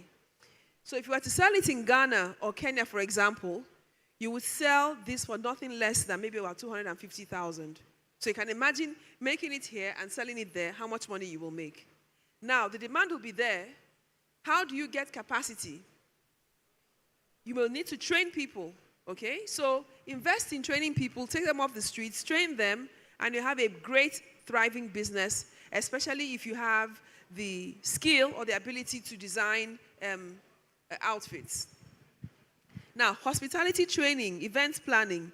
This is another big area that you can start through apprenticeship. Working for someone in the space and eventually starting your own thing, starting small. Don't think that because these people are really big, you have to start the way they are. You can start small and eventually begin to, recruit students who are on holiday or during the weekend who want to make some money. And before you know it, you also will be in the industry and will grow gradually. So what I'm trying to say today is that the whole idea of building a business that is scalable is not so far-fetched, okay? Of course, you know that barbers, hairdressers, the guy who does my nails, in 3 hours makes over 200,000. I see women come, one person can do 150. I'm pretty simple, I just do bayab, for those who know what it is. But the point is, that's another area where we can empower a lot of men and women. Okay? It's not far-fetched, and it doesn't cost much. I know those who do makeup and gele for 150,000 in Lekki, for example. It's incredible, but people are paying that just to go for one outing. Okay, so, or train people to cut hair. And then, of course, the agribusiness value chain, that is the ultimate, okay, from the farm to the fork. So, just a few ideas to bring this lofty thought of scalable business down to earth, okay? I'm sure that if I were to ask, are there people in this room who have any of these skills? I'm sure I will find one or two people who have those skills, and they can come together, okay, and put together a concept note, and we can find investors, okay? So we have, I think Fedeco has left, okay, but there's someone here. So one of the things I'm trying to do is to get the corporate world to connect with young people who have impact-driven ideas. These are ways that we can engage a lot of people. Next slide, please. In profitable businesses. So this is Richard Branson. I'm sure we all know him, the founder of Virgin Group, Virgin Atlantic Airlines. Do we know him? Great. He's one of the richest entrepreneurs in the world. And I'm showing him because I like the way he describes entrepreneurship, because we tend to think that we go into business to make money. Now, that is the default mindset, but that is the wrong mindset. Which is more fun, you chasing money or money chasing you? Which one do you prefer? I too prefer money chasing me. So how do we get money to chase us? Value. Value is the money magnet, okay? And so here he's telling you how he creates value. He says the core of entrepreneurship is value creation by providing solutions to the problems and needs of humanity. The problem we have is that we've been trained to believe that, if I didn't put Richard Branson's name here, you would say I'm talking about social entrepreneurship. But I'm not. The truth is that impact is intrinsic to genuine entrepreneurship. And if you look at all the richest entrepreneurs in the world, from Bill Gates of Microsoft, even though he's no longer in Microsoft, but he's the founder, to Jeff Bezos of Amazon, to Mark Zuckerberg of Facebook, you will see that they have made the most impact in the world. Okay? When we are thinking, show me where I can hammer, not what impact can I make, what solution can I bring? These people have brought the greatest solutions. Even our Dangote, why is he getting richer and richer? He has done cement, which we all need, especially in a developing country and a developing continent. We're always building. We're either building hospitals, or we're building schools, or we're building universities, or we're building homes, we're building malls, and you need cement. And guess what? We were importing the cement, even though all the raw materials are here, which is a form of madness. Okay? So he stopped that madness and said, look, we're going to make cement in Nigeria. Nigerians buy cement here. Okay? Similarly, we are the 6th largest producers of oil in the world. And we're doing what? Importing oil. He says, this is madness. I'm going to end it. And he has built the biggest oil refinery in the world. So we've been transformed from being net importers to being what? Net exporters. And when you export, they pay you in foreign currency. It brings money into the country. Okay? So what am I trying to say? That the most successful entrepreneurs understand this principle. What you should be asking yourself if you want to become rich like any of these people, whether it's Dangote or Bill Gates or Jeff Bezos or Mark Zuckerberg, is what value can I create such that everybody's willing to pay me? People are rushing to me, okay? I remember the MD of Slot was one of our MBA students, and he said to me one day that when they go to a new state, people thank them for coming. Can you imagine that? And people rush them. So today he has loads of franchises all over Nigeria. He's making money, and his franchisees are also making money, and everybody in the place is very happy that they have a reliable place to buy phones from. I hope we're getting the picture, because I'm reversing the mindset that you go into business to make money. Okay? With that mindset, you won't scale. If you want to scale, you must be somebody who is value-driven. Okay? And how do you know that you're creating relevant value? If you're providing a solution to people in your area, you could even decide, okay, you know what? every summer, I'm going to start a summer school.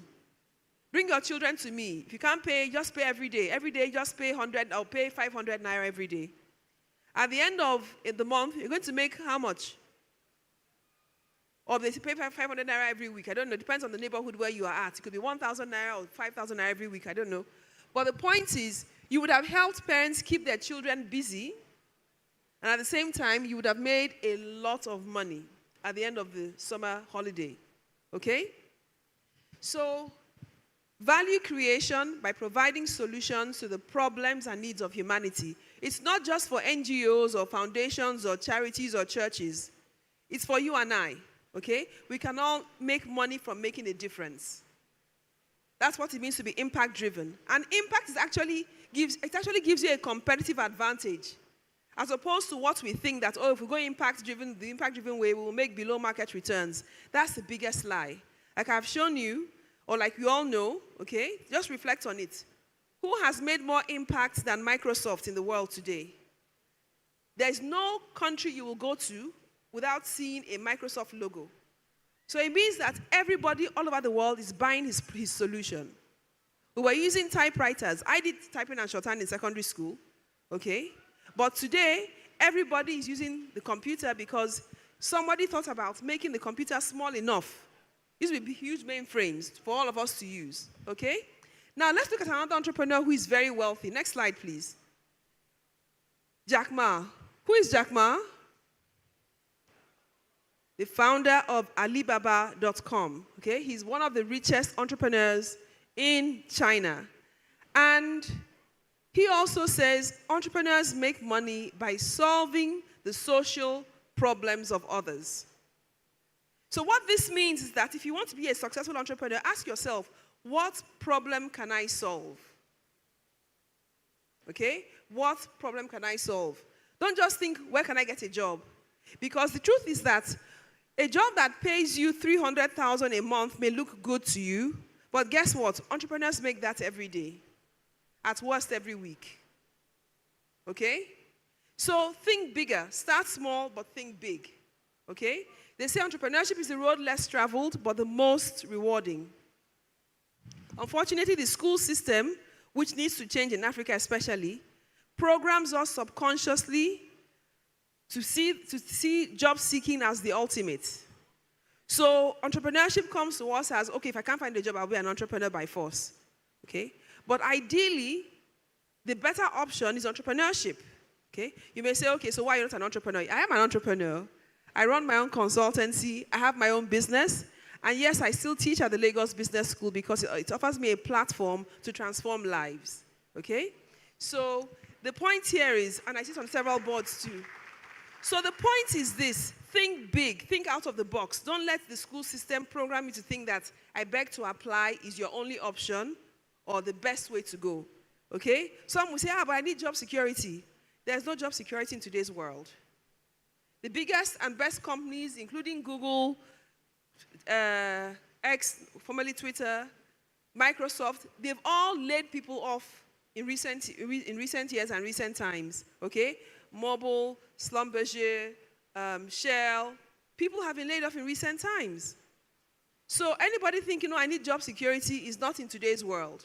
Okay? So, and again, even if you have a good job, don't put all your eggs in one basket. It's worth understanding that entrepreneurs are people like you and I, and you too can do it just by identifying a problem that you can solve. Okay? Alibaba was started by Jack Ma because he was trying to solve the problem of helping small businesses sell more and help buyers buy more conveniently. At first, it was free of charge until he realized that, hey, he couldn't expand. So he said, okay, buyers pay a commission, sellers pay a small commission. And before he knew what was happening, he became a very rich man because demand kept on coming. The commission they were paying was nothing compared to the value they were getting. And so they all were happy to pay commissions. And before we knew what was happening, Jack Ma became one of the 10 richest entrepreneurs in China. Okay? And he has continued to solve different problems. Next slide, please. Now, this is very important. Is there a difference between an entrepreneur and a business owner, or are these synonyms? What do you think? Is there a difference between the two? Yes? I hope it's not my student who is saying yes, because I know it means you already know the answer. Who is saying yes? What's the difference?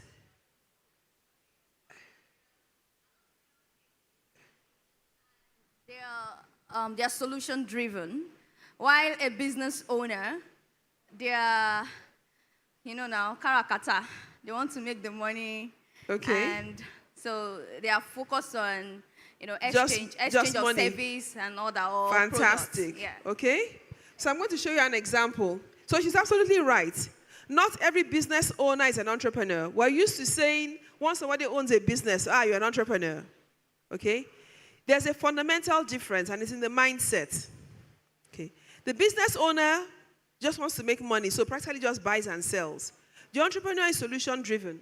So if you go to the next slide, I'll just show you an example. You can have 3 people. Unfortunately, my animations are not showing here. These are animations. You don't want to come out at the same time. But let's look at seller 1, seller 2, and seller 3. Seller 1 starts selling normal paints. What do we know about paint? Paint smells bad. It takes 2 days or 3 days to dry. But we just tolerate all those problems, right? So if we're moving into a new place, we want to make it look nice, we buy the paint at 5,000 naira. Now, seller 2 sees that seller 1 is selling a lot and says, okay, I'm going to do this business. But to take his customers, I'm going to sell at 4,500, so his customers will come to me instead and they'll buy from me. And seller 1 can say, okay, I'll show you. I'll take my price down to 4,300. And then he takes his own down to 4, maybe 4,200 or 4,100. Okay? So there'll be a price war between seller 1 and seller 2 because their mindset is just about stealing customers from each other. Okay? Seller 3 enters the market and says, I like this paint business, but I want to go in and solve the problems everybody is tolerating. I'll make my paint quick drying. It can dry within 7 hours. I'll remove that nasty smell by making it odorless. I will also make my paint insect repellent so that when you use my paint, you don't need to buy insecticide. Okay? You won't have mosquitoes, you won't have cockroaches, you won't have any pests. Okay? And I will also make it anti-inflammatory so that if you use my paint, you are guaranteed for your house never to burn down, because if a fire starts and it touches the walls, it will be quenched because of the kind of paint I'm using. And guess what? With all these things, I'm going to sell my paint for 15,000 naira. Okay? So if you are going to buy paint and you saw these 3 people, whose paint are you going to buy? Sorry? You will buy from seller who? Seller 3 or seller 1? But that's 15,000. Okay, how many more minutes? Okay, good. All right, okay. So you buy from who? Seller 3. Even though it's more expensive. Why? Because of the value he's giving you. Okay? So you're seeing how value is a money magnet. Yes? You're seeing how all of you are saying, I don't care whether people are selling for 4,000 naira. I want the value seller 3 is creating. So seller 3 has the entrepreneurial mindset, while seller 1 and 2 have the business owner mindset. So what this is showing you is that those with the entrepreneurial mindset make a lot more money than those with the business owner mindset. Even though the business owner is focused on profit and the entrepreneur is focused on value. Ultimately, the entrepreneur not only makes more money, but gives us more value and continuously improves existing products or produces more solutions to the problems that we face. Because all of us know what it is like to be bitten by mosquitoes. So we buy insecticide, which is unhealthy. Okay? But in this case, the paint can save us. So I'll just try to round up, but let me just go to the next, maybe 1 or 2 slides, and then we'll end there, so that at least we can. Yeah. So people have understood entrepreneurship in different ways. Okay? Like some people say, once you have a business, you're an entrepreneur. If you're taking risks, you're an entrepreneur. Or you go into business to make money.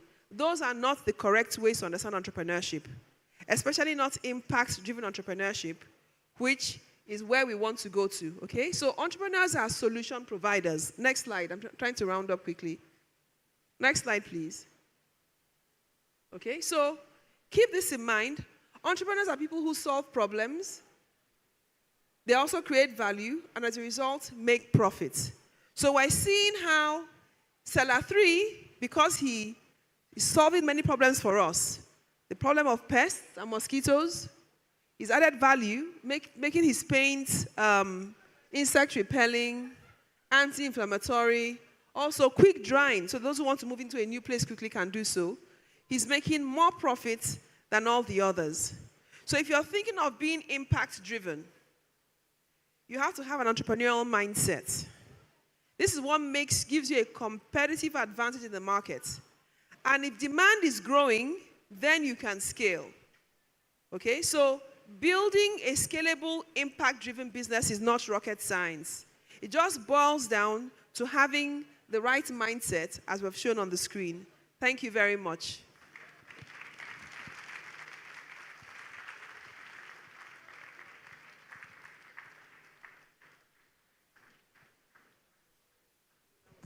Yes, it was. Thank you very much. Once again, please stay back. We'd like to invite the convener once again, as is our tradition, for quick pictures and also an award presentation. Did we enjoy that session, ladies and gentlemen? I don't think you enjoyed that session. Did you enjoy that session? Aha, that's more like it. That's more like it. Thank you so much.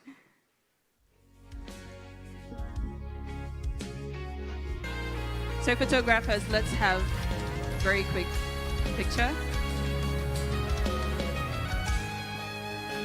The camera crew. Okay. Have you moved to the middle of the...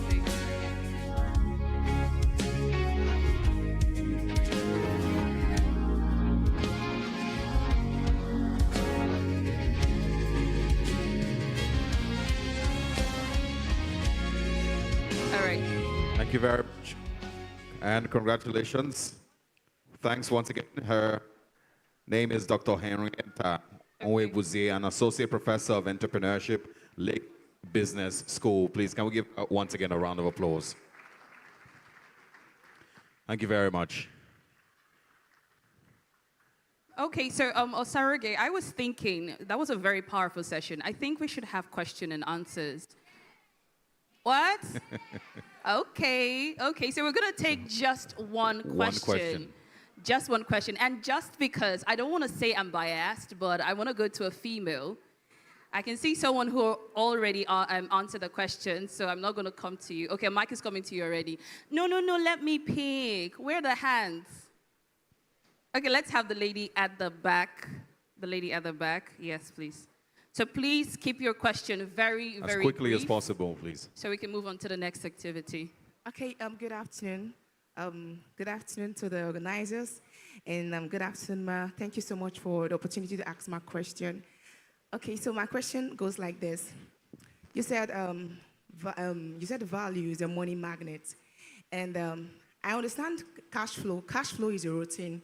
So if cash flow is being implemented rightly, it's a routine. It's to make cash to keep coming to you. You know, I want to ask, at what extent does value creation produce cash flow as a routine? That's my question. Ma'am, you got the question? Yes. Okay. Okay, so it's not one or the other. For you to have cash flow, you have to have people give you money. For people to give you money, you have to have what they want or what they need. So that's where value comes in. Okay, so when you create value that is relevant, so for example, you've braided your hair. You gave money to the people who make the braids that you used, the attachment you use in your hair. So because you gave them money, they now have cash flow. Do you get the connection? Okay? So if you provide something people want, you are wearing a nice dress. You paid whoever you bought the dress from, right? Because you paid them, they now have money to have cash flow. If you didn't pay them, they won't, if nobody is paying them for what they are offering, they won't have cash flow. So it's a connection. So the value attracts the money that gives you the cash flow. All right, Yes? thank you. Yeah, thank you so much, Ma. Ma, what about those that have this value, but then they are not being recognized? So what's the issue? Why are they not having the cash flow? There are those that... Yes, because the value is not relevant to the target market.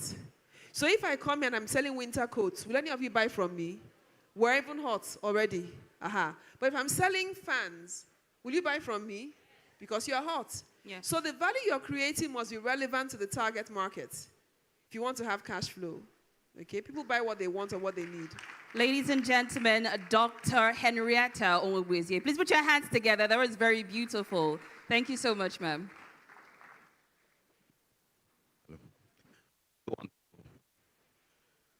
All right, thank you very much. Those who are planning to jackpot will buy the quotes, by the way. But I think that was very well said. And it was a perfect example of how relevance is also very important in business.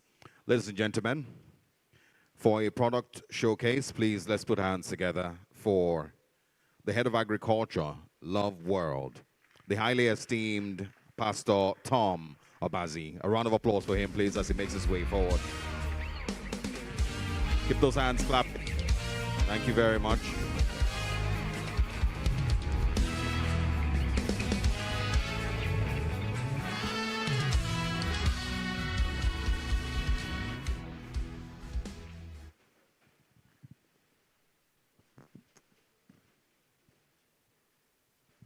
Praise the Lord.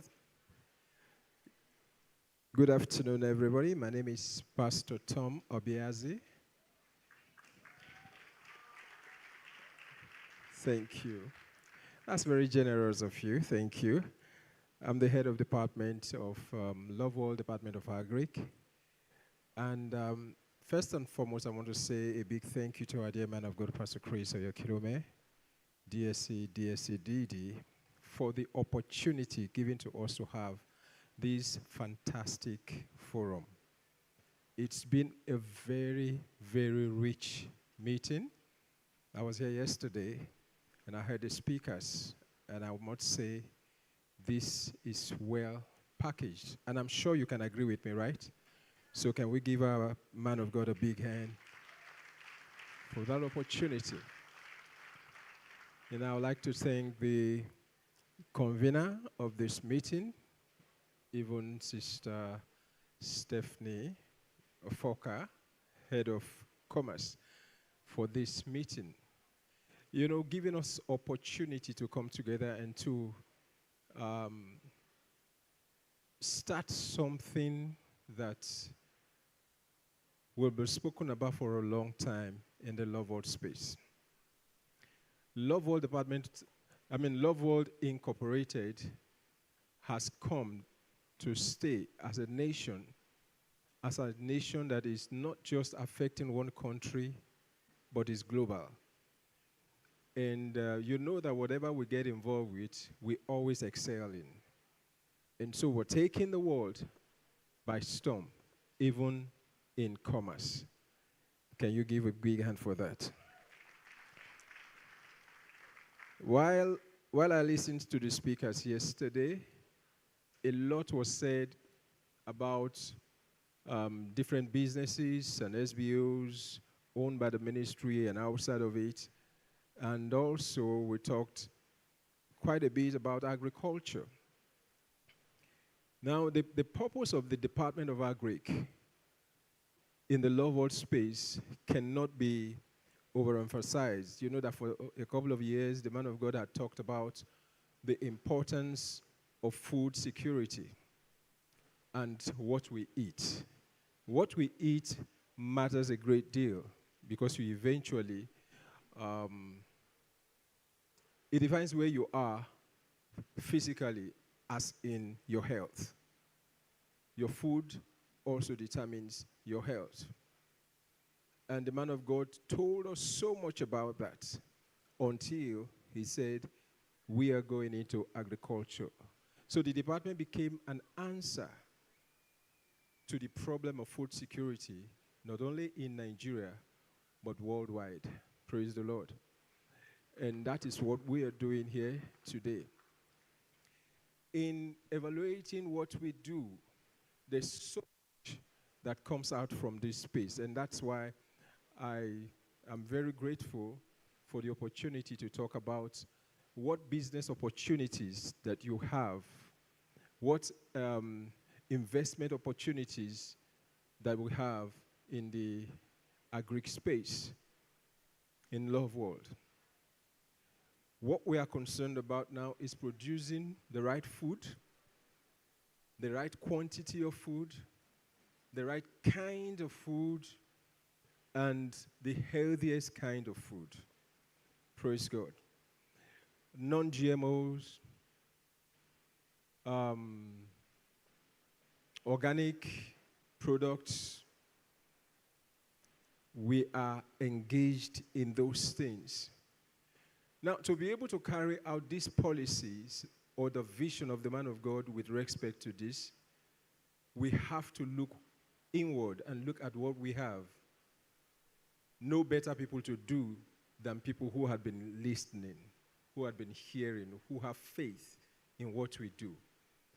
And so we began to aggregate all our farmers and brethren within the agric space. And as I'm talking to you right now, I can confidently say that we have well over 5,000 farmers under our auspices working with us in this. And with over 200,000 hectares of land available for cultivation within the same space.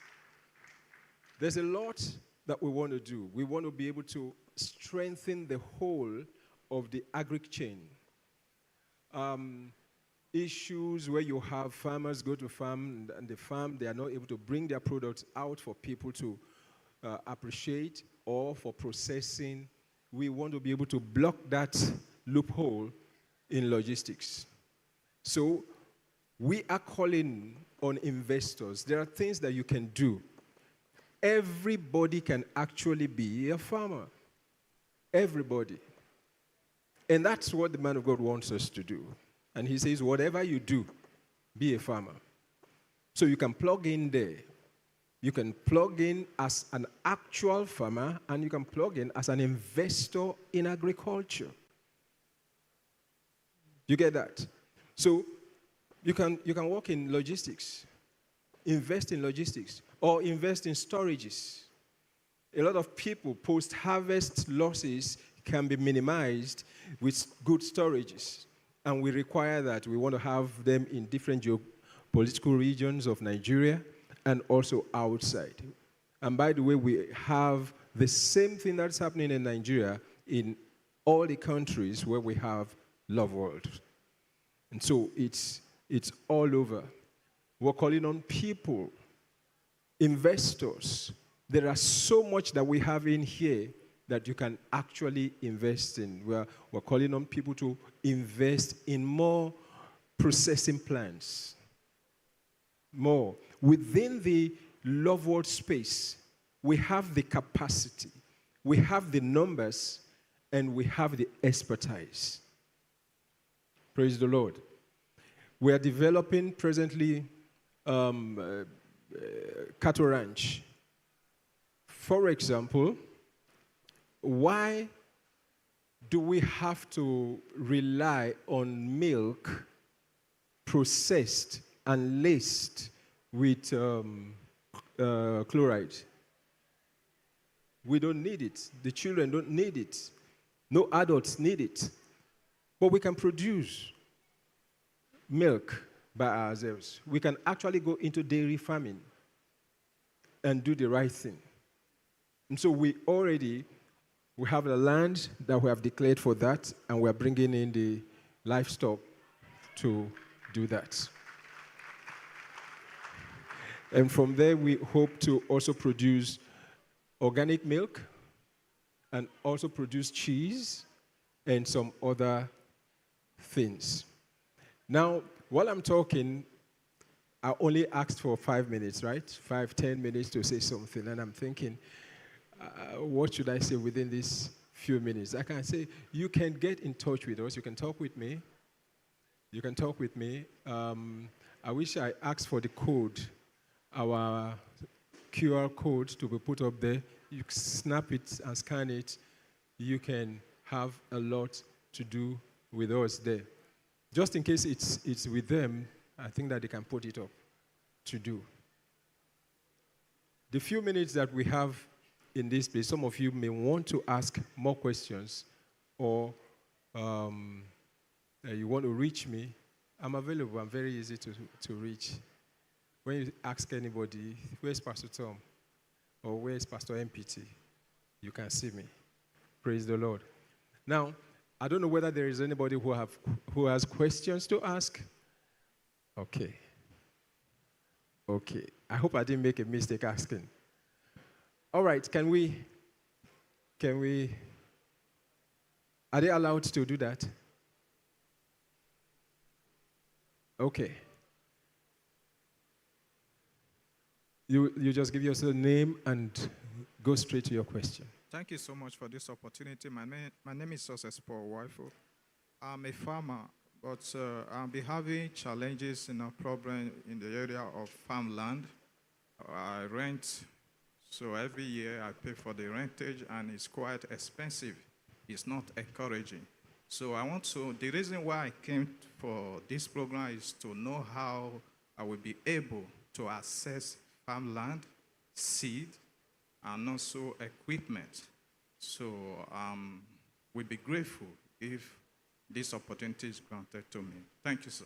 Thank you very much. That's very easy. I wish I came with my slides. Okay, so you would have been able to easily snap or scan to get in. But loveworldagric.org. That's the website. You can log in, and you will see our forms there. You can fill the forms telling us exactly what you want. But while I'm still here, you can still ask me that question. You can meet me out here. One of the things we do is to help farmers access to land. Now, there are different ways to that. Doesn't mean we'll give you land free. We can lease the land to you. We can give you land to farm. We have some hectares of land that we have dedicated for this, and there are even brethren who wanted to bring in their lands to say, look, we want you to work with this. Whatever you want to do with this land, it's okay with us. We have an agreement, and then we apportion them to people who are in need of those land. But we have to be very sure of what you're doing in those places. Okay. Now, we are not supporting farmers who are not following our policy. No, we have an agenda. There's no grant without an agenda. So nothing goes for nothing. We want to be sure that you are following what we are talking about. What are we talking about? We are growing organic, non-GMO products, good seed. No GMO seeds. And as it is right now, we are growing our own seed bank, to keep original seed. And some of you, yesterday I mentioned it, some of you like corn a lot. And Pastor has said that you should stay away from maize, stay away from it. Because what is out there is largely polluted. Largely polluted. But there's hope. There's hope. We've identified some original seeds, but we are still working on them to be very sure that somebody is not playing trick anyway. And then when we have fully researched them, we'll make them available to the farmers within our sphere. So you may return to corn. But until that, we have alternatives. We've told you about the alternatives that we have. Millet had been one of the things, one of the seeds that we have used to replace corn in many of the things it does, But then, the only disadvantage you may have with millet is that you may not be able to eat it in the cob like a corn. So you'll bear with us for this time until we get that right. Praise God. Praise the Lord. For animal feed, poultry feed, and for fisheries, some of these things we're using these alternative grains to supplement. Praise the Lord. So, did I answer your question? Yes. So, try and get in touch. I want to know what you want to do, and then we will be able to assist as the case may be. I saw one other hand over there. Okay, you.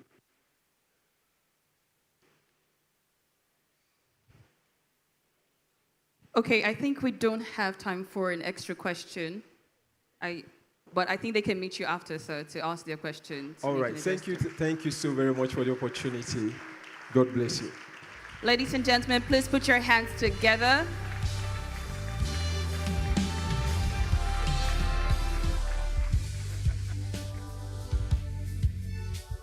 All right, thank you very much.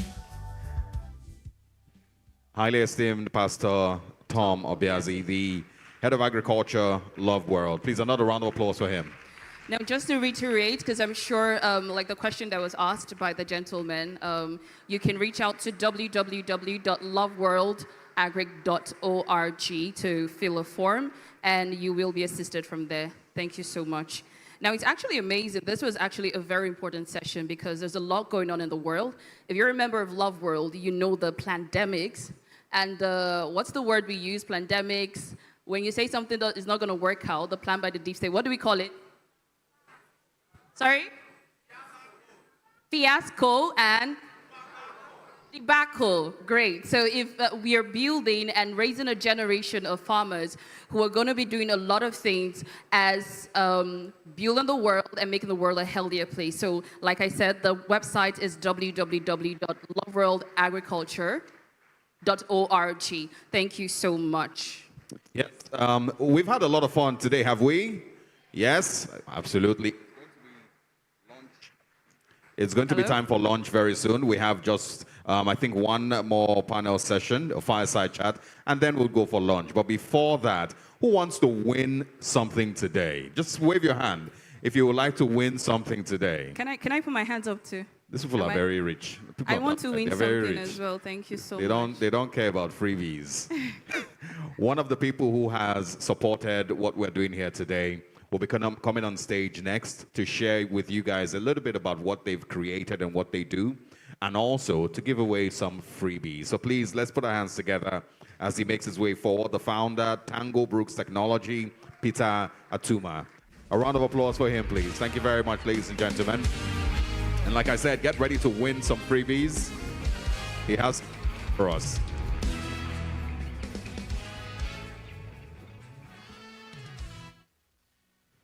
Thank you very much. Firstly, I'm mindful of time, so I'll be very quick. Firstly, I must have to say how grateful, and we cannot thank our man of God enough. Big clap for him, really. Praise God. Clap for our man of God, Pastor Chris Oyakilome. Pastor, thank you so much. I'm really grateful because me standing here today is because of the words that I've received from you. And I must also specially thank Sister Steph. Much is that, Stephanie? And all that. Praise God. As a pastor, you know why I have to say praise God all the time. So before I talk a little bit about hello? Okay, just to give you a little bit of background. Hello? Okay. A little how, okay. Is there another mic or something? Yes. Let me do it. All right. Thank you very much, Pastor Tom. A little bit of background, just so that you can be inspired. I'm mindful that in here we have different categories of entrepreneurs and also organizations. We have those who are probably aspiring to be entrepreneurs that are here.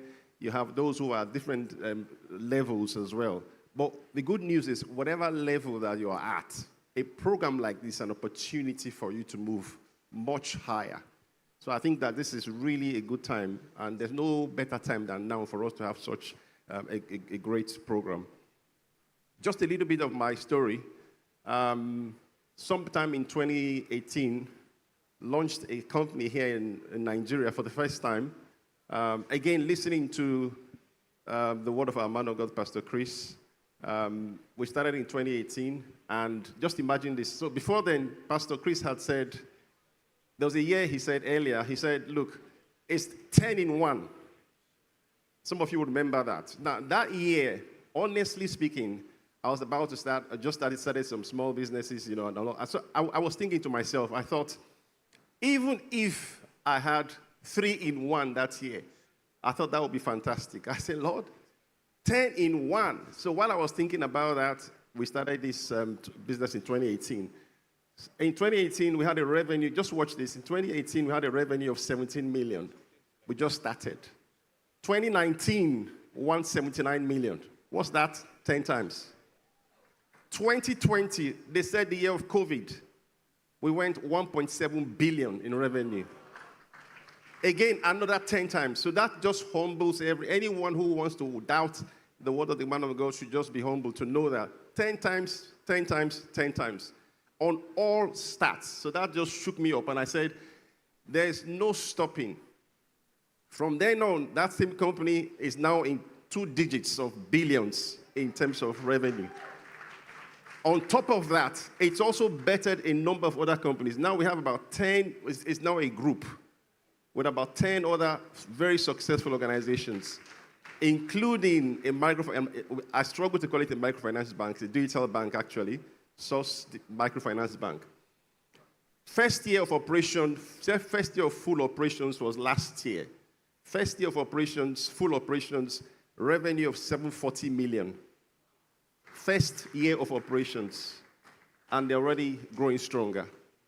A company we started this company, Tango Brook Technologies, which is the owner of the product Tango Fuel Card, which is at the booths stand here. After this meeting, you can go to our stand there as well. Company started, we opened, the first staff was recruited this year. As at today, the growth is phenomenal. We are having demands from Egypt for our solution.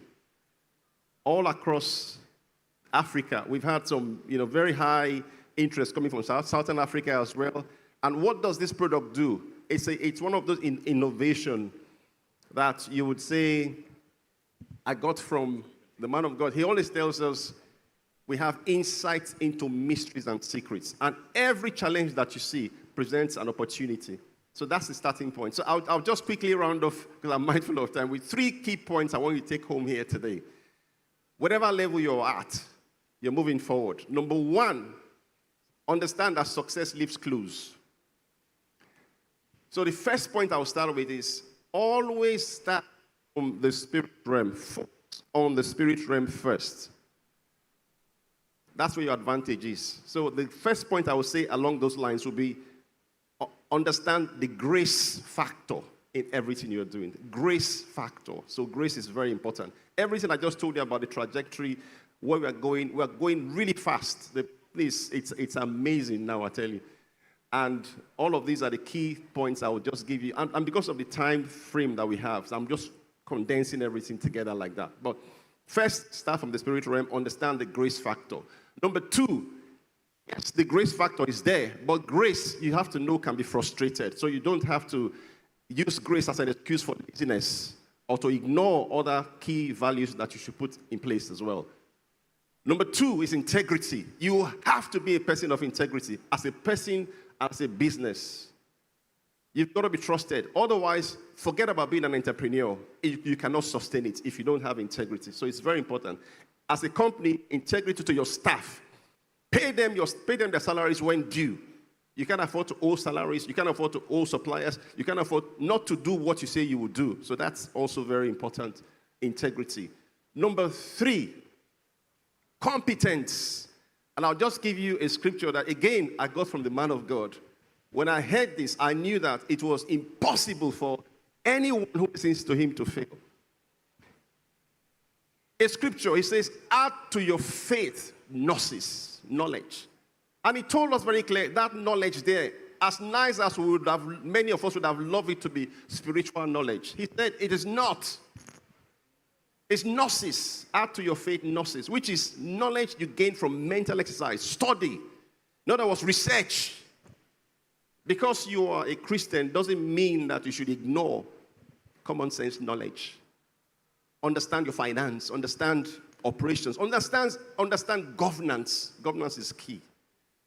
So just to help some of us who may be at different levels move to the next level, I just thought to mention these 3 key points. But final tip, again, this is one other thing to take home today, especially for those who are really keen to succeed. Number 1 is your potentials. Your potentials plus focus minus distractions will take you to your destination. So on that note, I would have to say thank you so much again for inviting me here, and I hope you got something here today. But before you go, we are going to give you some free tips, free gifts for Tango fuel cards. We have some free fuel vouchers, and I'm inviting my to talk some more about it. Thank you so much. Thank you, sir. Thank you, everyone. At this point, we like to give 20 participants fuel vouchers, 10,000 naira each, to celebrate my guest sister, who is the convener of commerce event, and as a way to support.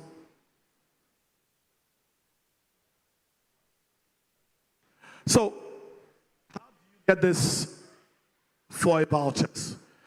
Quickly, because of time, the first 20 people to download the Tango app. All right.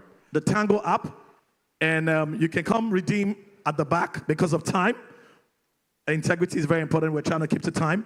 So you can come, the first to download Tango cards, Tango foil cards, then you come to the back to redeem your foil vouchers. Thank you. Thank you very much. And thank you very much to Tango. Please, a round of applause for them once again. Congratulations to everybody who gets to pick up those fuel cards.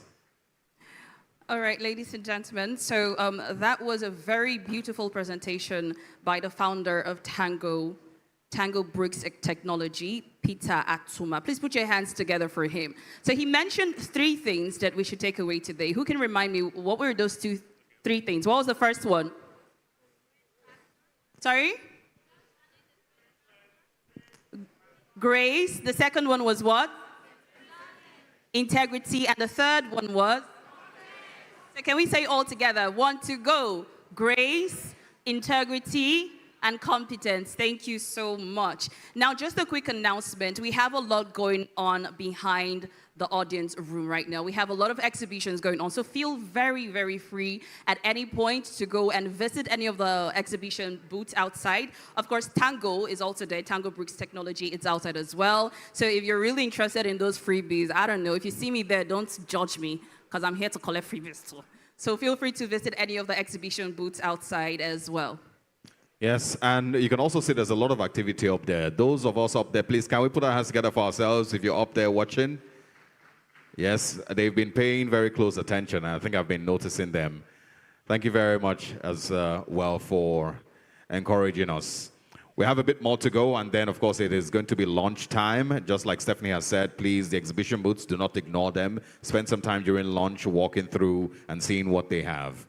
All right, ladies and gentlemen, we're going to have a fireside chat to dissect the topic, Bridging Trust Gaps, Technology as a Catalyst for Seamless African Commerce. Please put your hands together as I make welcome to the stage to moderate this fireside chat session, the highly esteemed Yemisi Lanre Idowu, multimedia journalist.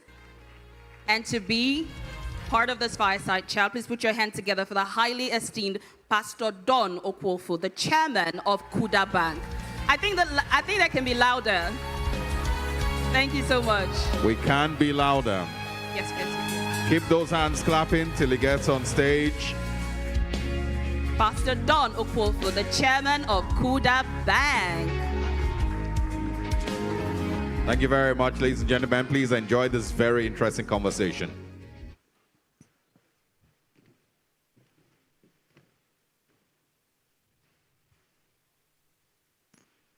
Hello, everyone. Good afternoon. I can't hear you. Good afternoon.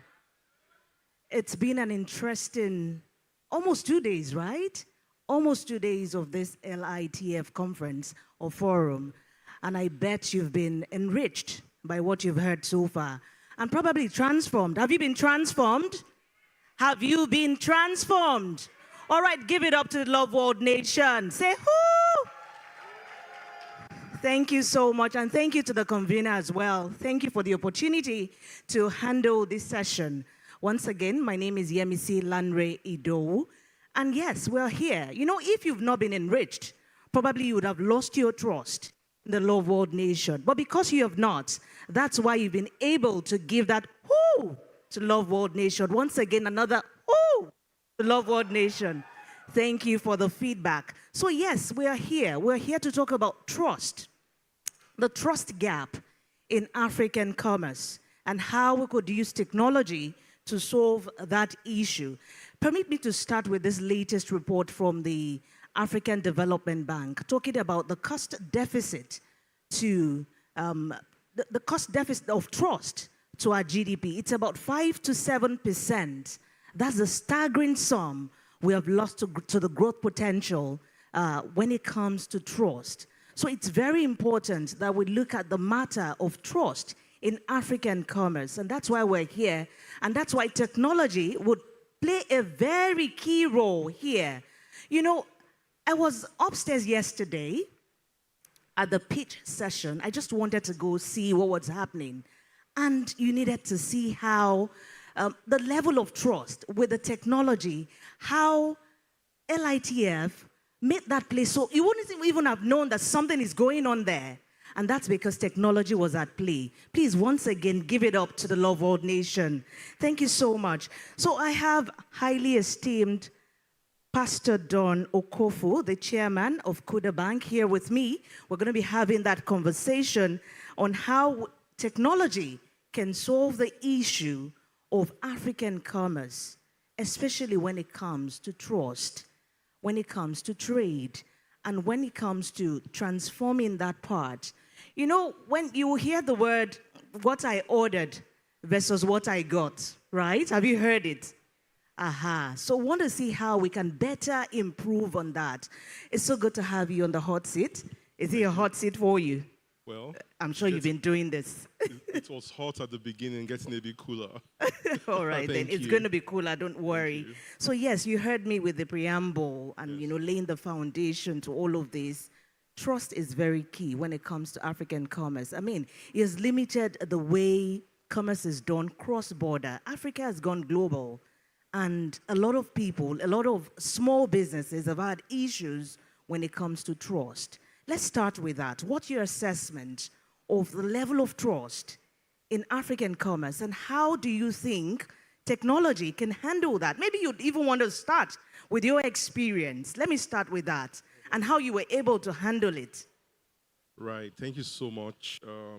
First, I'd like to thank the organizer, the convener, Sister Stephanie. Thank you so much for giving me this opportunity. And of course, the Loveworld Nation for putting this together, this massive program seeking to change the entire landscape of how business is done, not just in the Loveworld Nation, but in our country, not just even in our country, across Africa. Because I can see the scope of this discussion is Africa, you know, and so I really like to thank our man of God, Pastor Chris Oyakilome, for putting this together, and of course the convener. So trust, technology, and Africa. That's the way I like to look at it, those 3 points. Trust, technology, and Africa. Now, the issue of gap in trust. Trust is a perception thing, right? There are 3 key drivers to trust in our environment in Africa. Now, the first I would like to say is the orientation that we have in Africa. You know, if you look at Africa, coming from colonialism, the colonial days, you have the French Africa, you have the English Africa, and then you have some of the other languages, maybe Portuguese and other German, who colonized Africa. And you find that the orientation that these different clusters of economies in Africa have been some kind of barrier, right? The French have a way of doing things. We, the English, have a way of doing things. So traditionally in Africa, you find that the French are a bit suspicious of the English. The English are a bit suspicious of the French. So there's trust inherently from our orientation, our mindset, and our historical background. That's the first point around trust. The second issue around trust will be what I like to call social embeddedness versus institutional environment. I'll explain. All right? Social embeddedness is where we come from as a people. What I mean by where we come from as a people, you have the Igbos, you have the Hausas, you have the different tribes.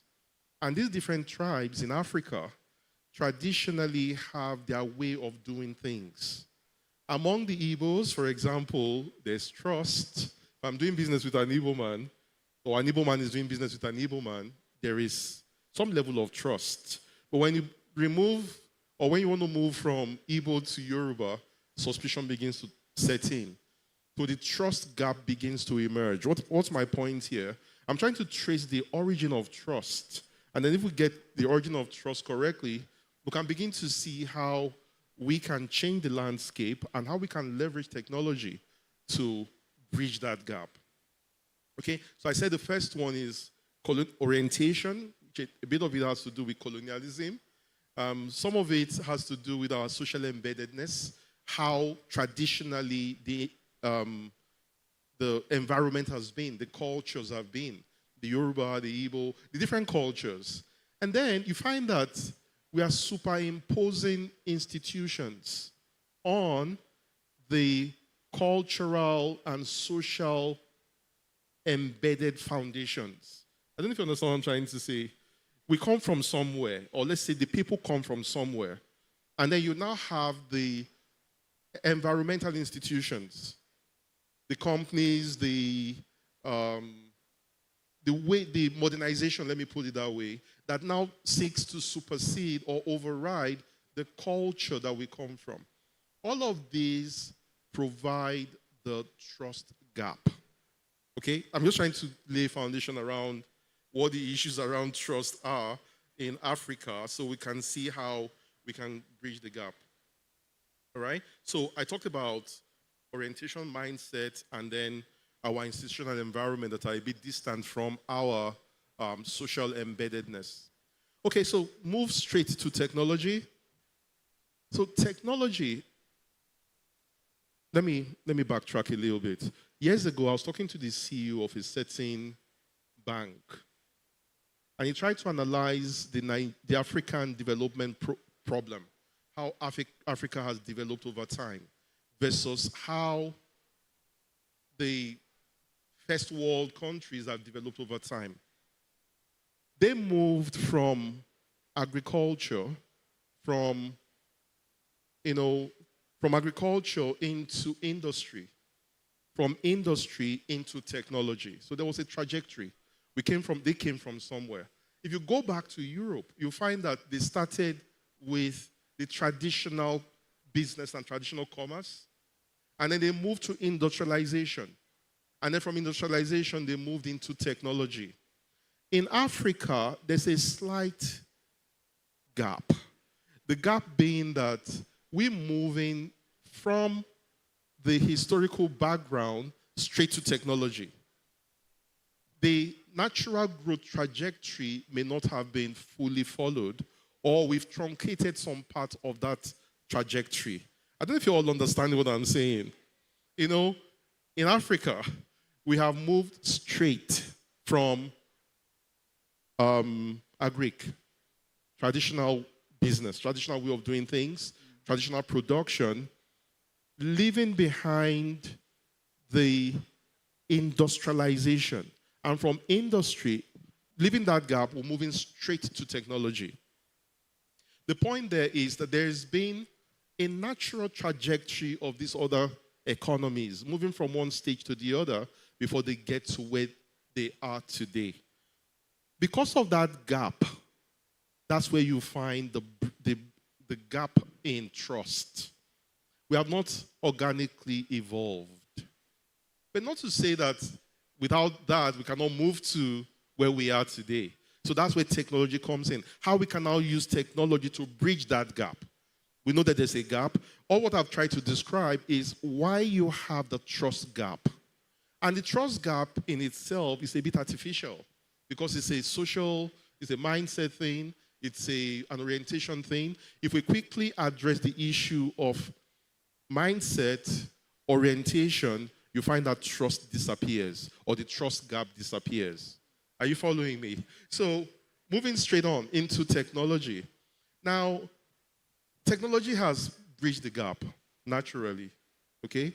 So the initial suspicion around technology will be, is business safe in the technology platform? Can I trust technology?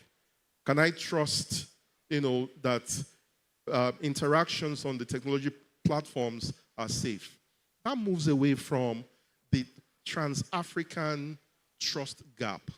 I don't know if you understand what I'm saying. I'm trying to dimension two things, moving away from the trans-African trust gap into the gap of trust in technology itself. They are two separate things.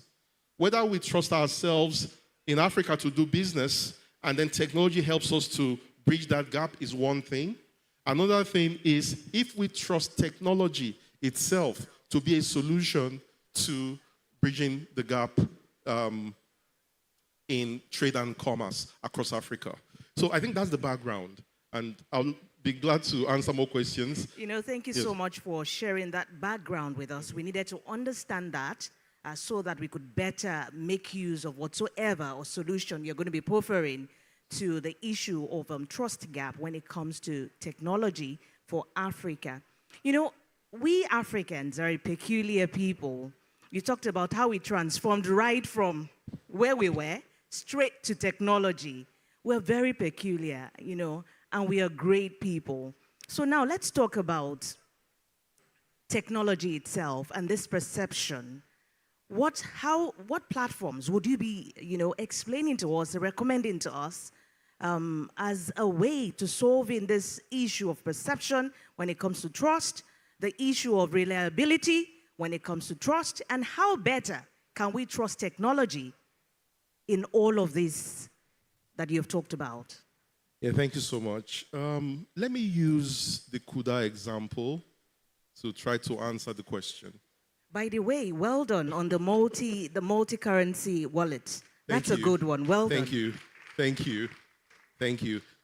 I'm sure you all know that Kuda is at the very forefront driving finance, payments using technology. Kuda, let me use the Kuda example. Kuda had a big trust issue at the very beginning. We come into a country, we don't have brick and mortar branches. Everything we did was on the technology platform, and we're asking you to bring money, put money, trust us with your money. It was a big challenge at the very beginning. But here's what Kuda did, which I think is probably the blueprint for how we can use technology to drive business in Africa. What Kuda did, knowing that there was a trust gap right from the beginning, we understood it, that there was a very big trust gap. You hadn't seen this before. We don't trust these people. They want us to give you money. We don't know where your branches are. You're telling me you're completely virtual. I've never seen anything, virtual with my money. So for the first 2-3 years, if you watched very carefully, Kuda went intensely into advertising. The sole purpose of that advertising was to buy your trust. That was the sole purpose.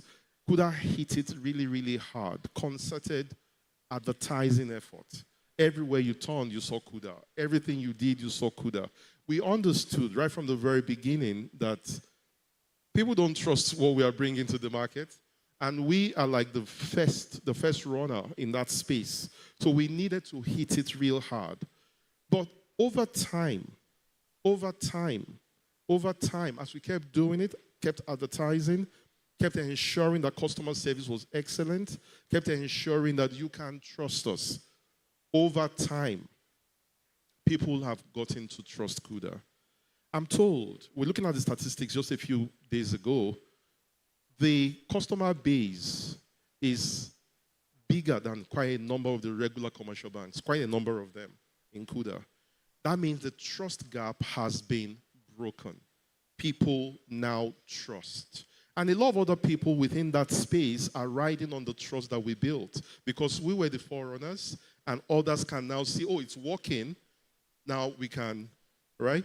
So the real issue there is concerted effort to get people to trust technology. Technology works. Everybody today is on the technology platform. It works. And Kuda, I don't know how many of you do business with Kuda. I'm not here advertising Kuda. I'm just using it as an example to show you that technology is working and is working really well in Africa. And if it can work in the financial services industry, I don't see where else it will not work perfectly. So technology is working real well. Kuda has demonstrated it. And we'd like to encourage people to switch onto the technology platform. You know, these days, everything is right on the tech platform. No matter what you do, even if you are a vulcanizer, you are a laundry person, all things are loaded now on the tech platform. It is reliable. It has been demonstrated over and over again that data is secure. We are all very much aware that, you know, people try to hack in, break in, corrupt the technology platforms. But as much as they do that, the technology itself has grown to a point, built enough firewalls, built enough safeguards that make it reliable and people can trust it and work with it. Thank you very much, highly esteemed. You know, when he was speaking, thank you so much. You know, when he was speaking, he did say something about, I'm not advertising Kuda. Please, convener, send him a check. That's on the lighter note anyway. All right, yes, technology has gone so far and, you know, we can employ technology to do all things that we want to do. Permit me to talk about the small businesses. We know they are the engine growth of any economy at that, but SMEs still have a lot of issues when it comes to trust.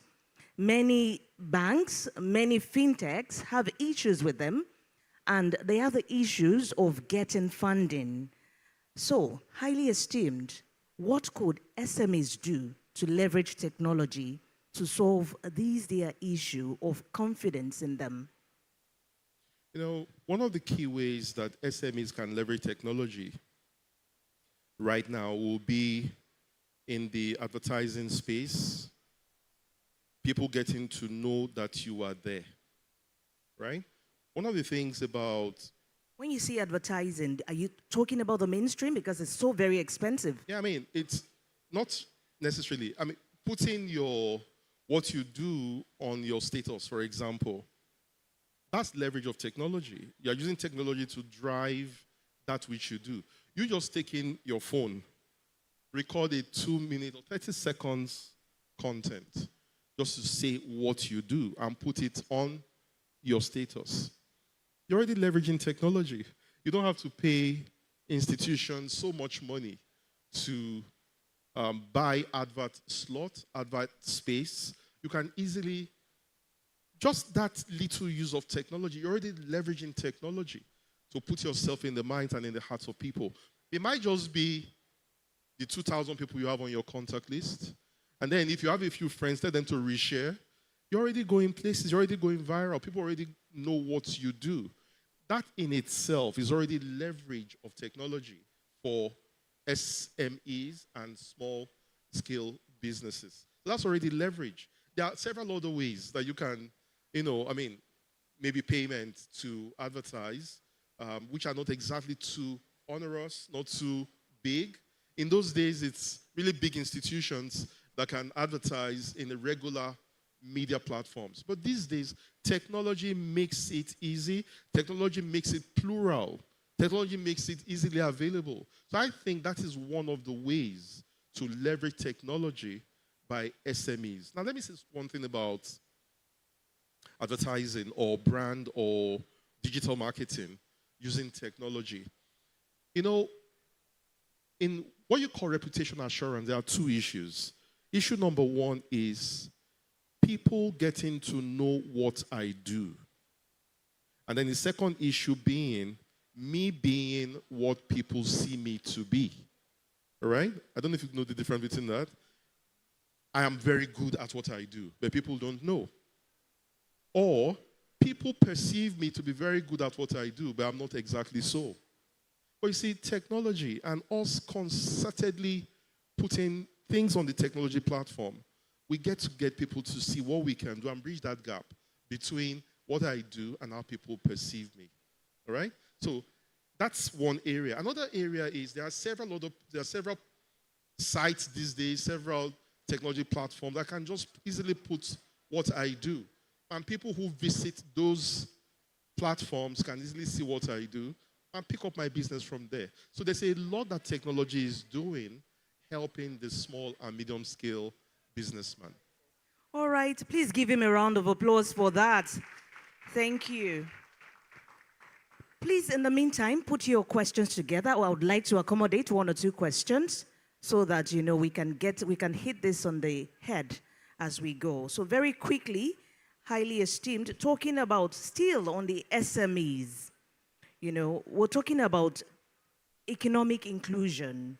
Yes, they are doing so much. Without them, without this sector, I don't think any economy can thrive. How many companies, how many multinationals can even get every Nigerian or every African employed? But by way of empowering yourself and doing what you can, you know, you can be a better person for yourself. So let's talk about economic inclusion. How can technology foster economic inclusion such that small businesses, communities, you know, that's why we're here. We're trying to impact every individual. Communities are not left behind when it comes to technology. How can we, you know, include them in all that we do as a community as a whole, as a country, as a continent? You know, the key benefit that technology brings in doing business across Africa really is the transparency that it provides. Technology gives you greater transparency. You're able to see things more clearly. Without technology, people are shielded from each other. People are jaded from each other. I can't see you too clearly. You can't see me too clearly. But with technology, everything is open and transparent. All right? A lot of the players over time in the technology space have demonstrated competence and capabilities. And when competence and capabilities have not been well demonstrated, they've not been forgiven. They've been taken out easy, and they've had to pay the price for it. And I think over time, credibility has been created in the technology space. Transparency has been created in the technology space. And I think that credibility and transparency is the key thing that technology has brought that can make businesses to run much more smoothly. So those are the two key things I'd like to drop in that very point. Credibility and transparency. On the technology platform, things are transparent. I mean, if it's not transparent, you have an option not to use it. But transparency is the key word there. And I think with technology, a lot more things are transparent. And most of the technology players have come up to age in the realm of credibility. Okay? So all the trust, all the suspicion can easily be bypassed because of the credibility that has been built over time and also the transparency that we can see. Let me use Kuda again as an example. Many of you have screened and screened and screened. What did you find? What did you find wrong? What complaint do you have? I'm just using that as a pro forma for many other tech institutions. The tech people understand the risk that they carry. And they understand the need to tighten things up at the back end.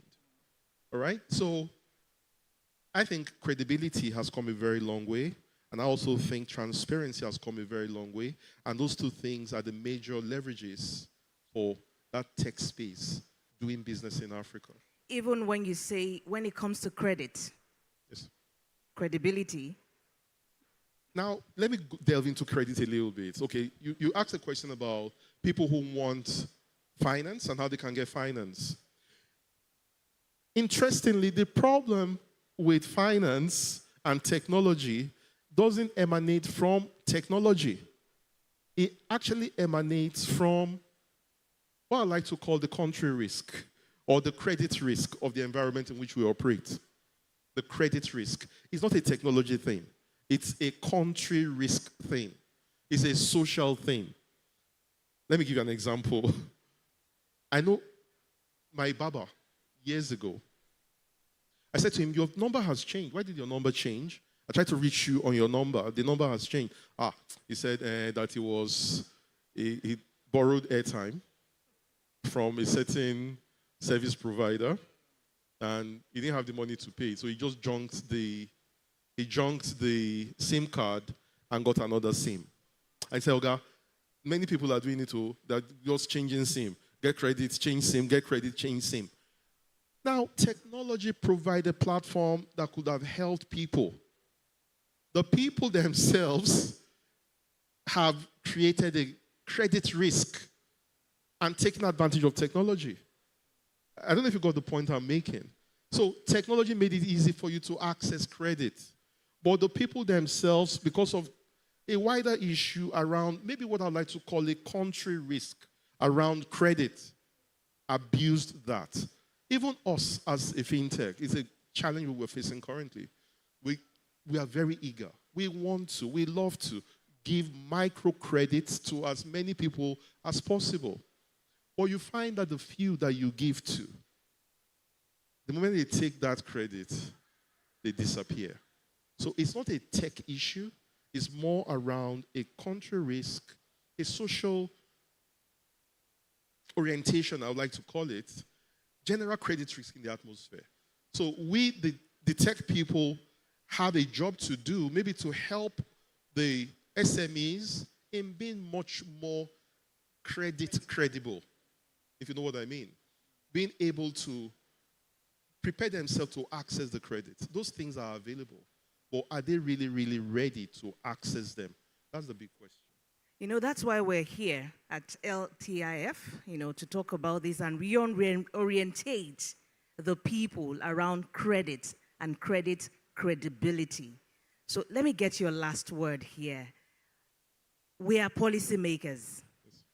LTIF is a policymaker, and I believe that at the end of this conversation, because we're going to keep the conversation going, there's going to be a policy that will be put out there to continue spreading the word around trust, around trade, around transformation when it comes to African commerce and cross-border commerce. Yes, we're going to be seen in a new light as Africans. So what's your last word? If a policy is to be said here, or a memo is to be arrived here, what would you be saying to LITF? All right. First of all, in closing, I'd like to say that, largely speaking, technology has bridged the trust gap, largely across Africa. So what language, what orientation, social embeddedness brought in time past, technology has bridged that gap. Now we're able to relate with the French West Africa and other parts of Africa a lot more seamlessly because of technology. When there was no technology, you had to go to those countries to know who they are, what are they like. But technology has bridged that gap. That's the first point. Just to say that technology has breached, to a large extent, a lot of work still needs to be done, but technology has, to a large extent, bridged the trust gap in Africa. It's going to have to continue, all right? Again, using our institution, we did a lot of adverts in the past. We still need to do more. In other words, a lot more campaigns still need to happen to keep that trust issue going, or to bridge that trust gap. It has to continue. We can't say we've done it, we take a holiday, we are done and dusted. It has to be continued. That's number one. Then for the policymakers, talking from the credit perspective, credit is actually available. Small and medium scale businesses, credit is actually available. Now, what is not being demonstrated is that credibility and the ability to access that credit. The trust issue is on the borrowing side, not on the lending side. The trust issue is on the SME side, not on the operator side. It is the people, right? What most lenders, whether technology or conventional banking, what they'll be looking for is, I have done it before and I can do it again. That's one key thing they are looking for. If you can demonstrate, I've done it before and I can do it again. I've done it on a small scale. I want to scale up onto a bigger scale. Help me scale up. And when I was doing it on a small scale, I did it well. All I need now is just to improve or to enlarge the scale. A lot of people that want to access credit cannot even demonstrate that I have done it well on a small scale. If you've done it well on a small scale, and what you're looking for is leverage to be on a bigger scale, I assure you that credit is available. If you doubt me, come and talk to me. We'll work something out for you. All I just need you to demonstrate is, this is my track record, I've done it. And I can do it again. Credible people will talk to you. So policymakers, what we need to, the area we'll need your help, maybe as practitioners, will be how do we orientate our people to be credible? How can we help them to be credible? Apart from being a character issue of credibility, how can we also help our people to demonstrate track record? Let me round off with this. The reason banks will usually ask you for a collateral, it's not so much, one of it is guarantee against the loan. Just in case the loan goes bad, we can get something. But much more than that, a collateral is a demonstration of track record. It's something that shows that I've been doing this, and over time, this is what I have built. You can look at what I have built over time, and I can put this down as a collateral for what I'm asking for. Most times, a lot of people don't even have that collateral. And so how do you begin to lend? So I'm saying, policymakers, help us prepare these small and medium scale institutions to be credible. Then we can meet at a very convenient point. What better way to anchor? Please give him a round of applause. Thank you. Technology is transparent. Technology is credible. What's left is credibility from the part of you as an individual, such that you could enjoy technology that's made available to you the way you would want it. And that's it. Many thanks to you, highly esteemed Pastor Don Okofu. Thank you so much. Thank you for having me. Thank you. And thank you. I would have loved to take your questions, but I'm told I've run out of time. But then you could approach him. And of course, you could come to me as well. My name is Yemisi Lanredo. It's been a great pleasure moderating this session. Thank you so much. Thank you. Ladies and gentlemen, please put your hands together one more time. That was very powerful. Kindly hold on. Can we please award presentation or plaque?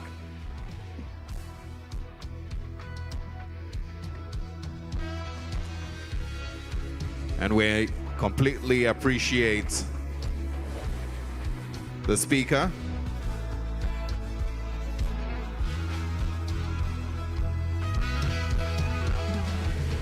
Highly esteemed Pastor Don Okofu, the chairman of Kuda Bank, for all the information that he has, of course, shared with us today. Thank you very much once again. Thank you so much. Thank you so much.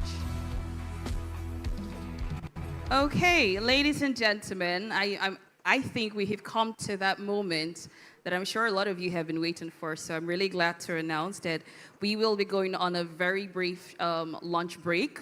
It's going to be like 30 minutes, right? So I'm sure the packs have already been shared. Now, as I mentioned, exhibition is ongoing just behind you. Now, we're going to be there as well. And please remember to take pictures. When you get to each booth, take pictures. The hashtag is #T. The hashtag is #T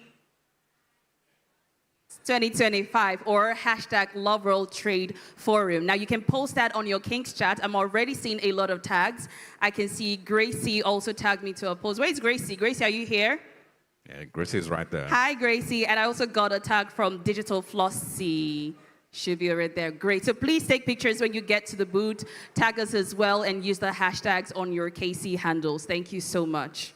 All right. And so, ladies and gentlemen, please enjoy lunch. The hashtag is LTIF 2025.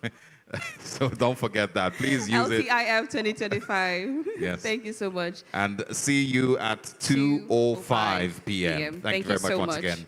We'll be back.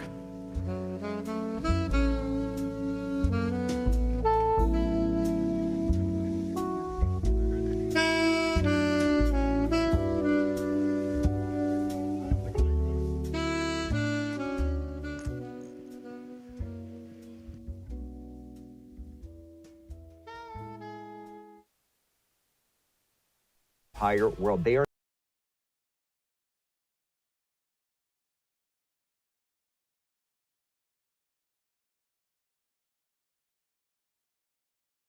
the way down. Sri Lanka was number 6 because they were pursuing these insane agendas. Sri Lanka was a model nation following their ESG reporting system. And then Sri Lanka economically went to the abyss. Another agenda they recently promoted among the nations is the idea of commodifying basic human essentials such as water and air. The WEF describes clean water, fresh air as commodities, public goods, fresh air. A commodity to be sold, says to be preciously traded. Can you imagine that?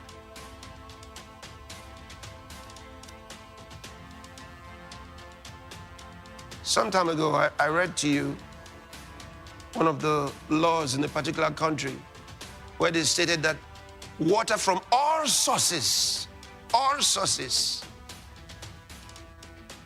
belong to the public.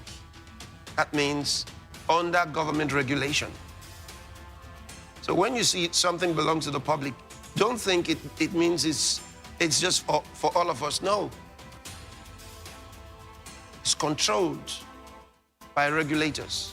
Water from all sources? All sources? Why would it be all sources? Because that would include rain.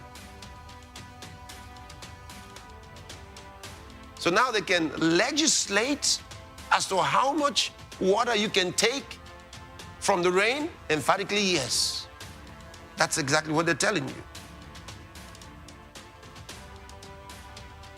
And now fresh air is listed as among the commodities for precious trading. And now we need to put the economics of water, not only in terms of monetary values, but also in terms of governance, in terms of recognizing water as a commons that we now need to manage as a broad systems approach. So that's why this commission is not only necessary, but urgent to take this challenge on. You know, not only have we not focused on economics of water, when we have focused on water, we've only focused on drinking water, domestic water, and that is roughly 150 liters per person per day, which is what the wealthy are using. It's a review on the economics of water, and we will be looking at the value of water and considering different novel economic policy measures, of which one may be, for example, putting some form of price on water. It's sad that that is what has happened with many countries. And the World Economic Forum needs other competitors You don't have to be in the WEF. You don't have to be. And I'm calling for alternatives to the WEF. The Loveworld Trade Investment Forum is the answer today. Through her transparent and success-oriented operations, the economies of the nations have a future, and the prosperity and progress of the nations are assured.